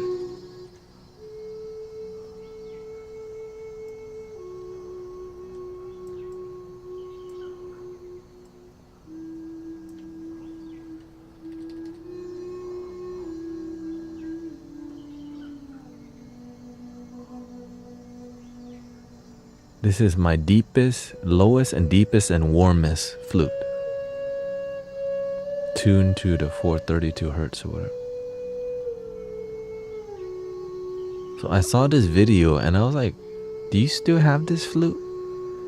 And then I thought he didn't like have it. And then one day he responded that he was gonna put it up.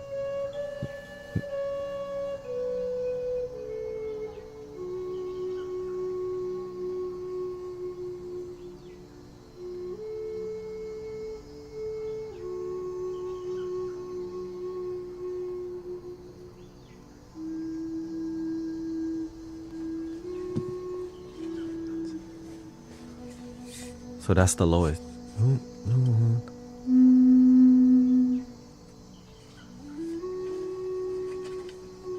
And they're so easy to play.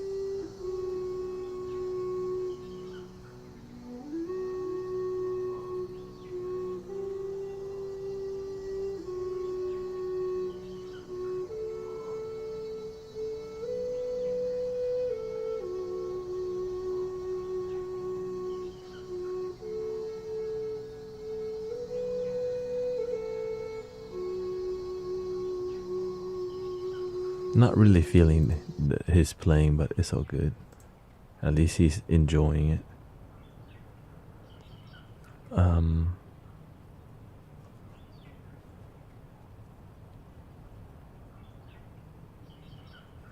Because that kind of flute, like if you just search low B flute. Hold on, let me see here. So that if you just search a low B flute, so I bought mine for $101. Anything that's low B is $300. Right. So when I saw $100, and it's gonna take people on a different lower tone journey, and the main part is I'm looking for something that's deeper and deeper, because people, it's not common. These deep flutes that are affordable are not common, and that's why I decided to invest in them to take people on a sound journey, because I'm kind of into emptying people's minds, you know, helping them be clear.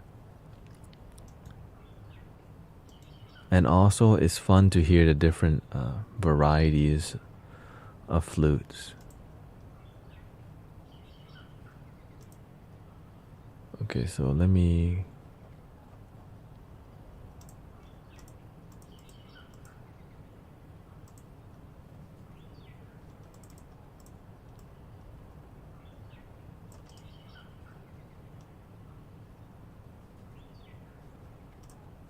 So this is one of the flutes that we already listened to it.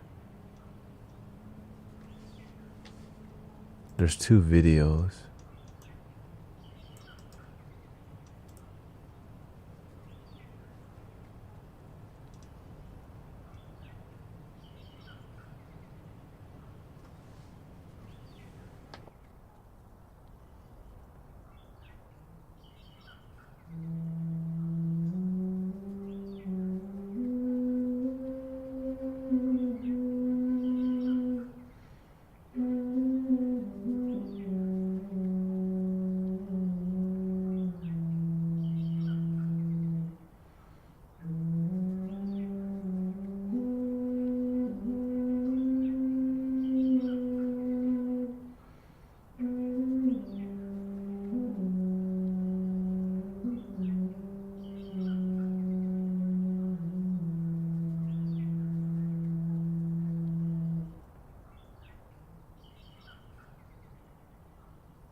So that was one of the videos.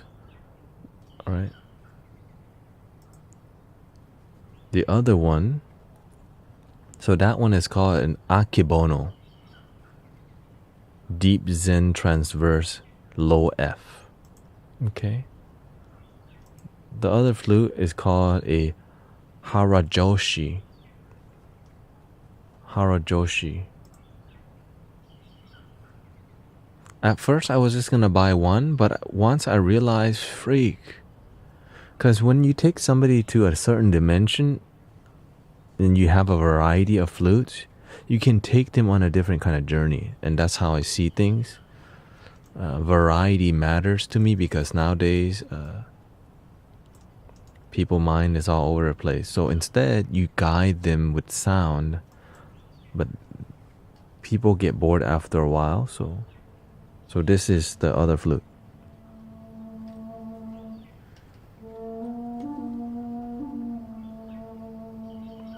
It's a little bit higher.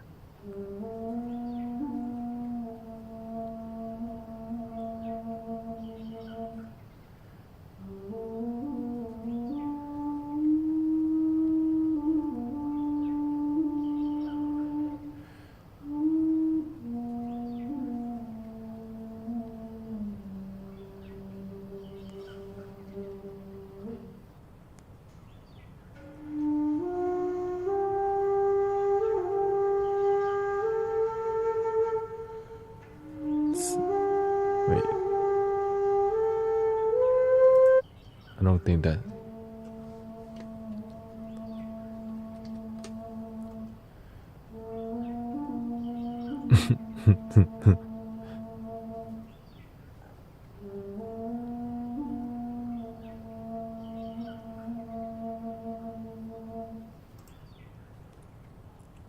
So I think it's appropriate for me to just play a little flute. And I think I will do a video of showing all my flutes because it's dopamine. Right? I have a variety of instruments I just never thought of showing people. I mean, of course I thought about it. It's just I enjoy performing, but now talking about instrument is like I enjoy feeling the instrument, like feeling the emotion.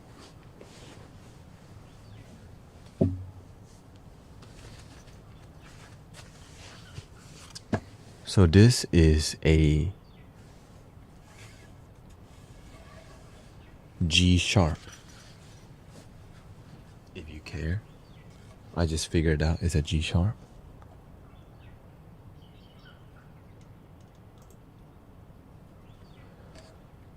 Do a TikTok of you showing. Oh, okay.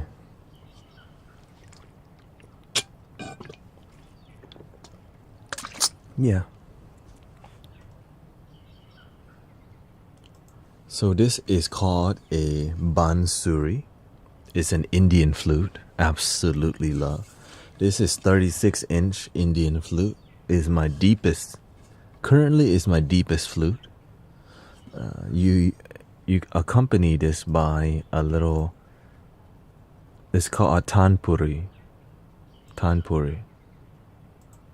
Okay.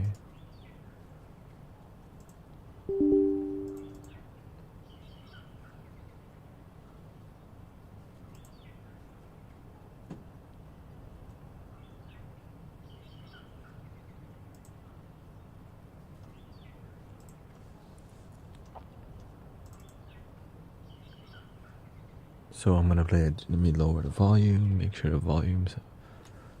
So the volume is.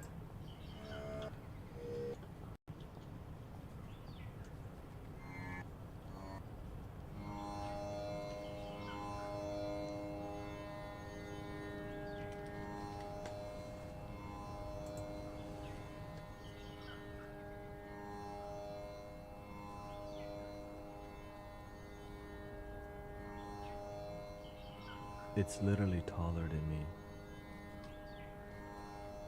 Sitting down.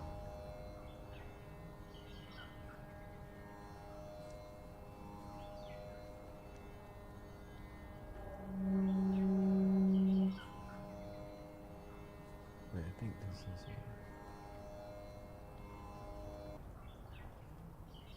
A, sorry. A, the other one.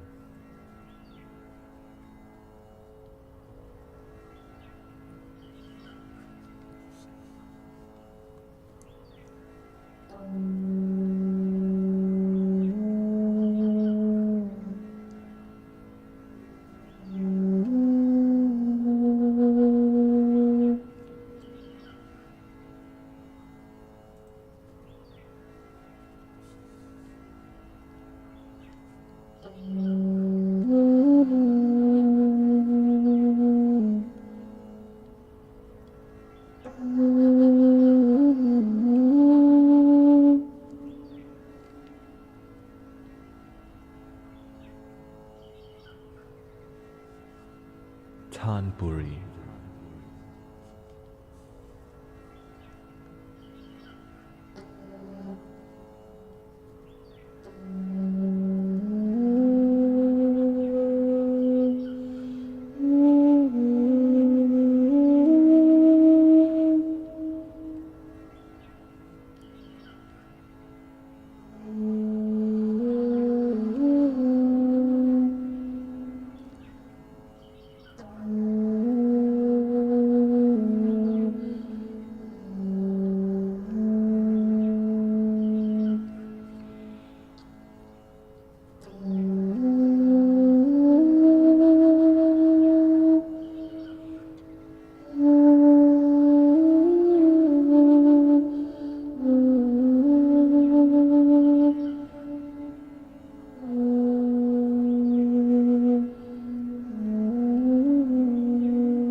So that's a Tanpuri.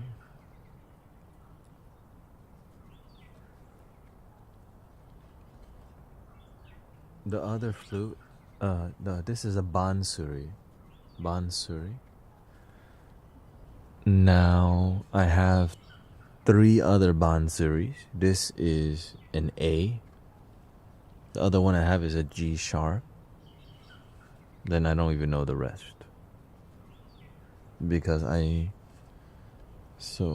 could check them out real quick. So here are the baby Bansuris. This one is called Ganesha. Oh, no, this one is called Lakshmi, and this is Krishna. Okay.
Lakshmi, Krishna.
Krishna. The big one, the other big one is Ganesha.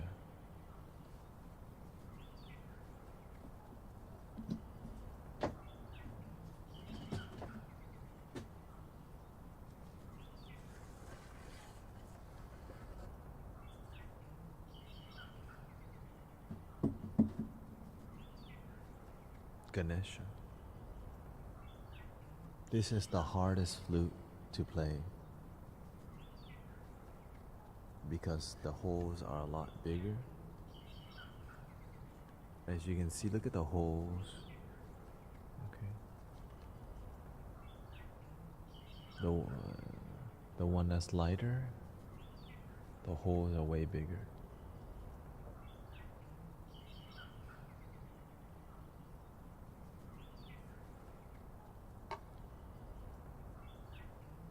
So let's play a tanpuri, and I think this is a G sharp.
Ganesha. This one I call Shiva. The easiest one to play is the Native American flutes. God, they are such a blessing and easy. Now I would recommend you getting something that's a single tube because they're fun. It's fun. This is $100 and I think they were both about $100. Okay. And what makes them, they're so straightforward. It's hard to mess these up. With these, as you can see, they're more difficult, more airy.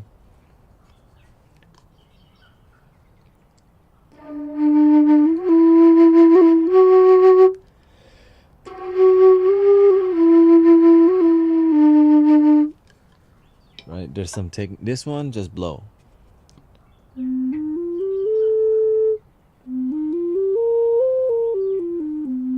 Five holes. You don't really play this one now. You can break any rule.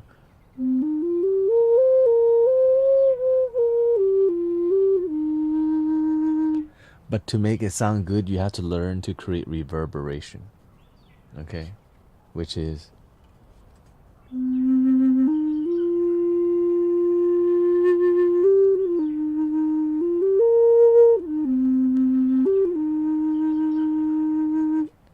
once you add the reverb.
I'm using a Boss RC505 Mark II loop station, but you can use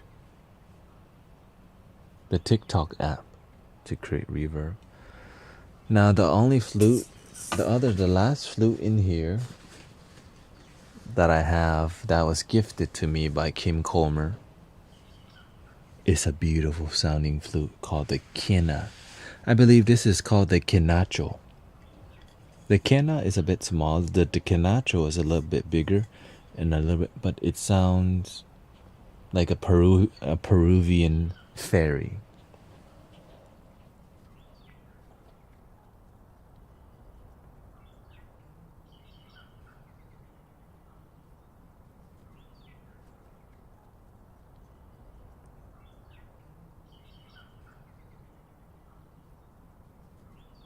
And the technique is different. As you can see, the mouth is different.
looking. Not sure where you're at.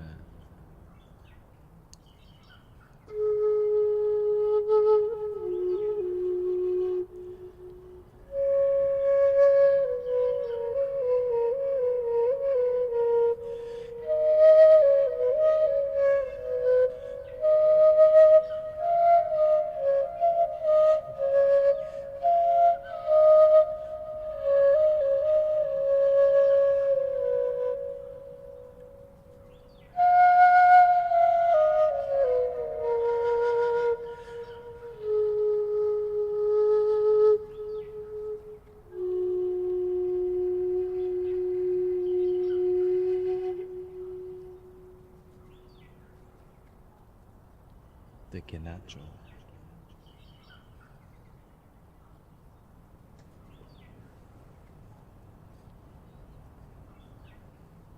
4 a.m. and making mac and cheese. I mean, you're from America. They're not gonna trip out because you're having like a jet lag, you know.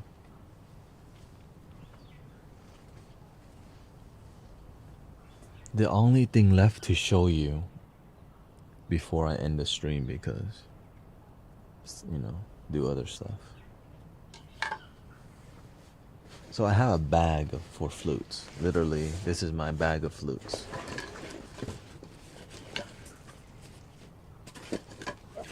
Right.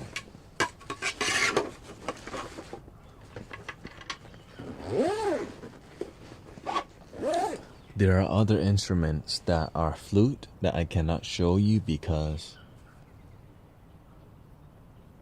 it's difficult to play. It's the most difficult flute I've had before all these, and I can't even play it like yet because it's called a quadruple reed Thai flute. I'll show it to you when I can next time. It's like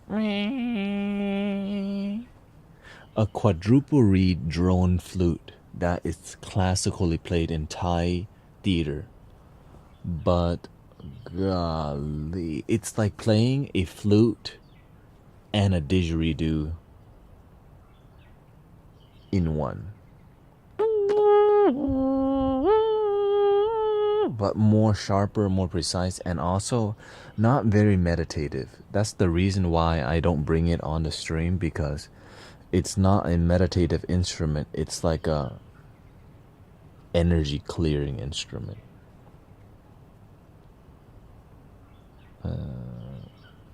I can show you how it sounds, but I could not replicate. It's called a pi nai. Pi nai, okay? So I'm gonna just show you how it sounds.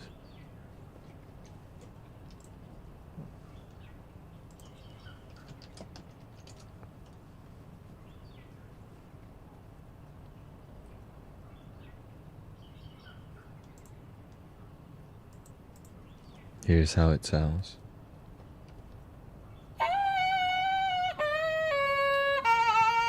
I'm gonna add reverb for him.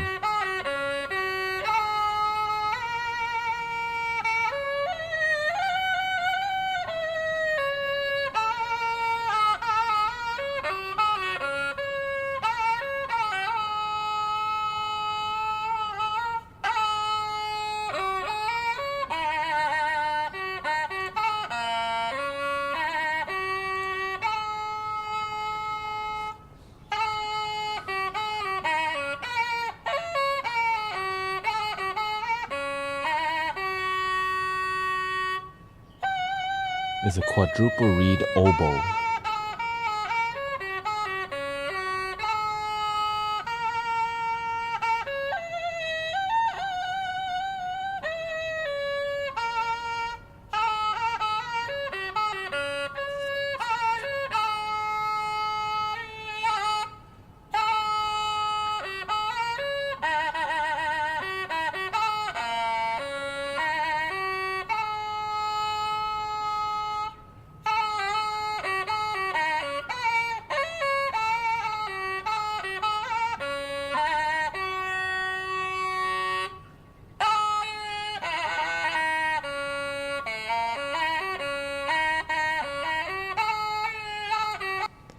You know what's funny is that, yeah, this is part of a theater called Sukhothai, and I believe it's about demigods going into battle. So it's pretty much like they're like about to fight each other.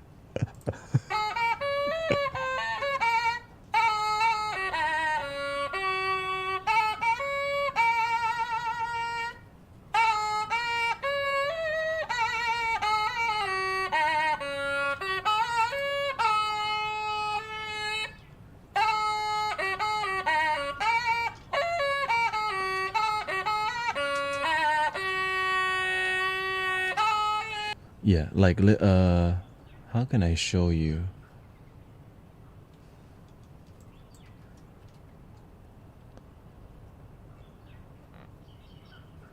How can it's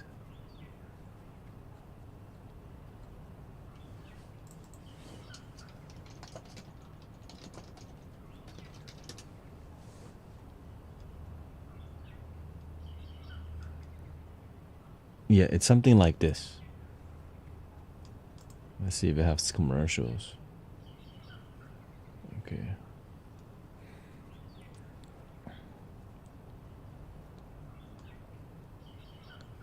Couple of them. 3 commercial. Oh wait, okay, no. So this is it. Of non-speaking dancers, the story being told by episodes from the Rama. You hear it in the background?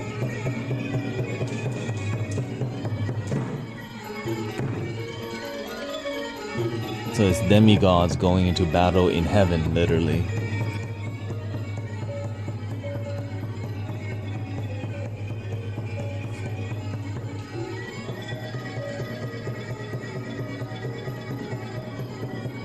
You have to go to school for all of this, you know. You hear him go.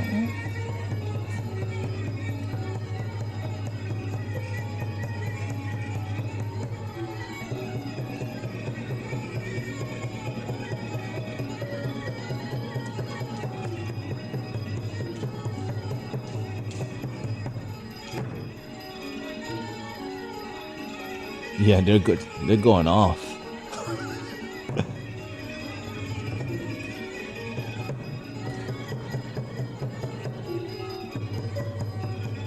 So this is what they're doing, but behind the scenes, the whole band, I'll show you the whole band right here. This is the whole show, the whole band. I don't know if there's somebody. It's so how about this? It's like the most it's the most difficult instrument to one of the most difficult instruments to play. I think the guy in the front here.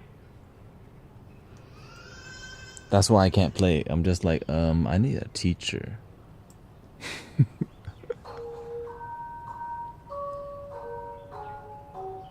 Definitely not relaxing. This is Chicago. 9 years ago.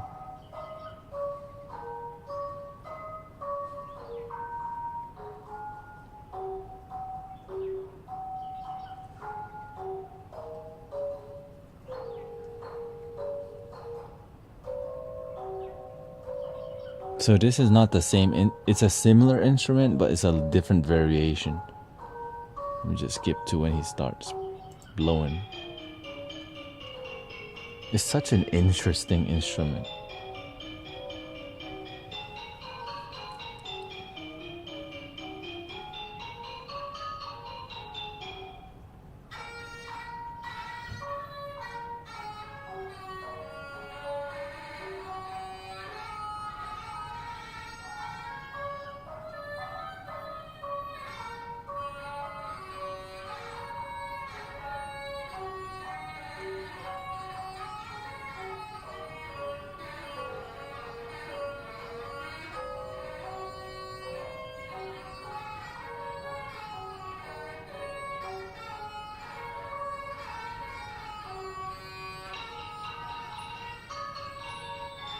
So this is Thai instruments.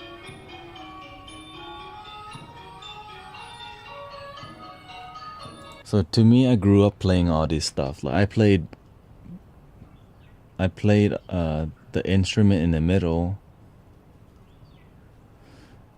and of course, before departing.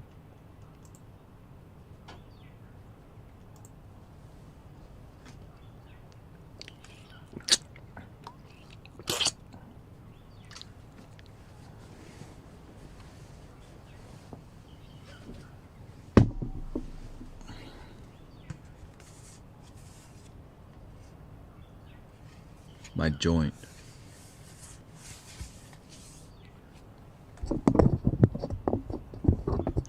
You like the dancing? Yeah.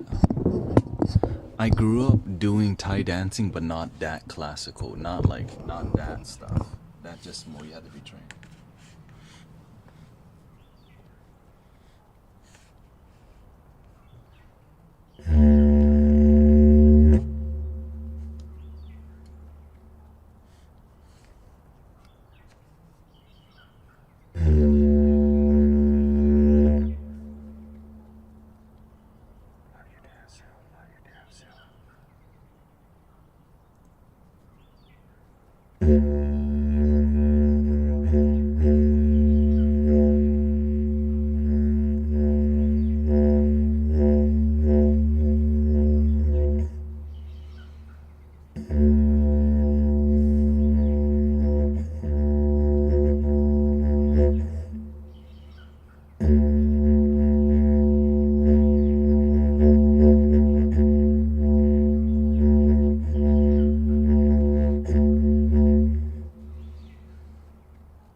So when you come to a sound bath that I am facilitating in Houston, Texas, this is the instrument that me, Sister Emily, Sean, and Sister Autumn now takes you on a journey in sound escape or sound upliftment. This is why, because all of them do something different. Sometimes you don't listen. I bring out didgeridoo. Maybe the energy real good, right? Maybe I bring this out instead.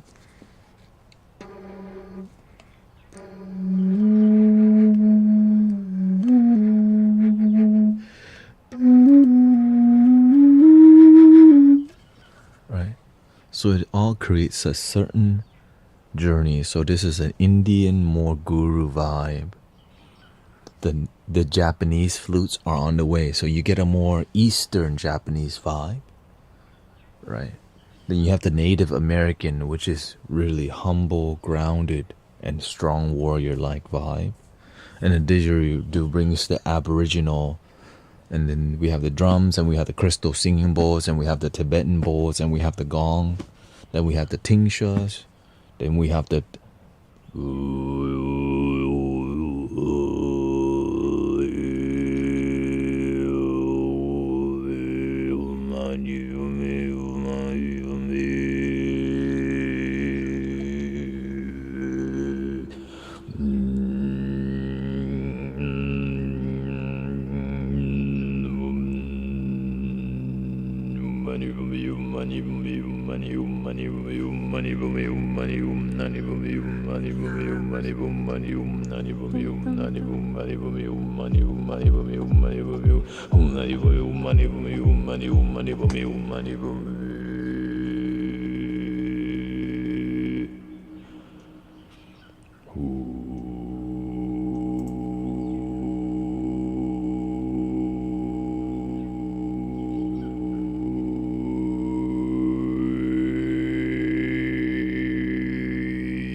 I hope you have a wonderful night. I think we need to raid somebody.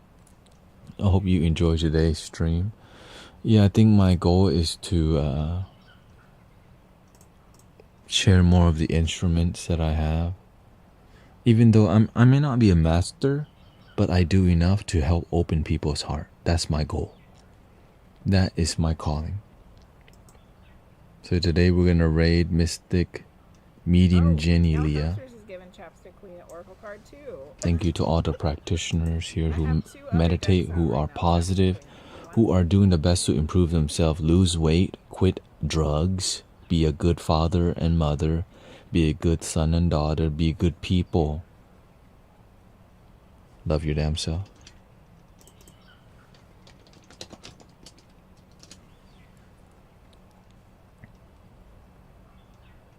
Slavic folklore. Thank you, everybody. Kenny on. And you're Danish, going Slavic. Okay, let's do it. Love your damn self. Let's see what chapstick Queen gets. Oh, this place is weird.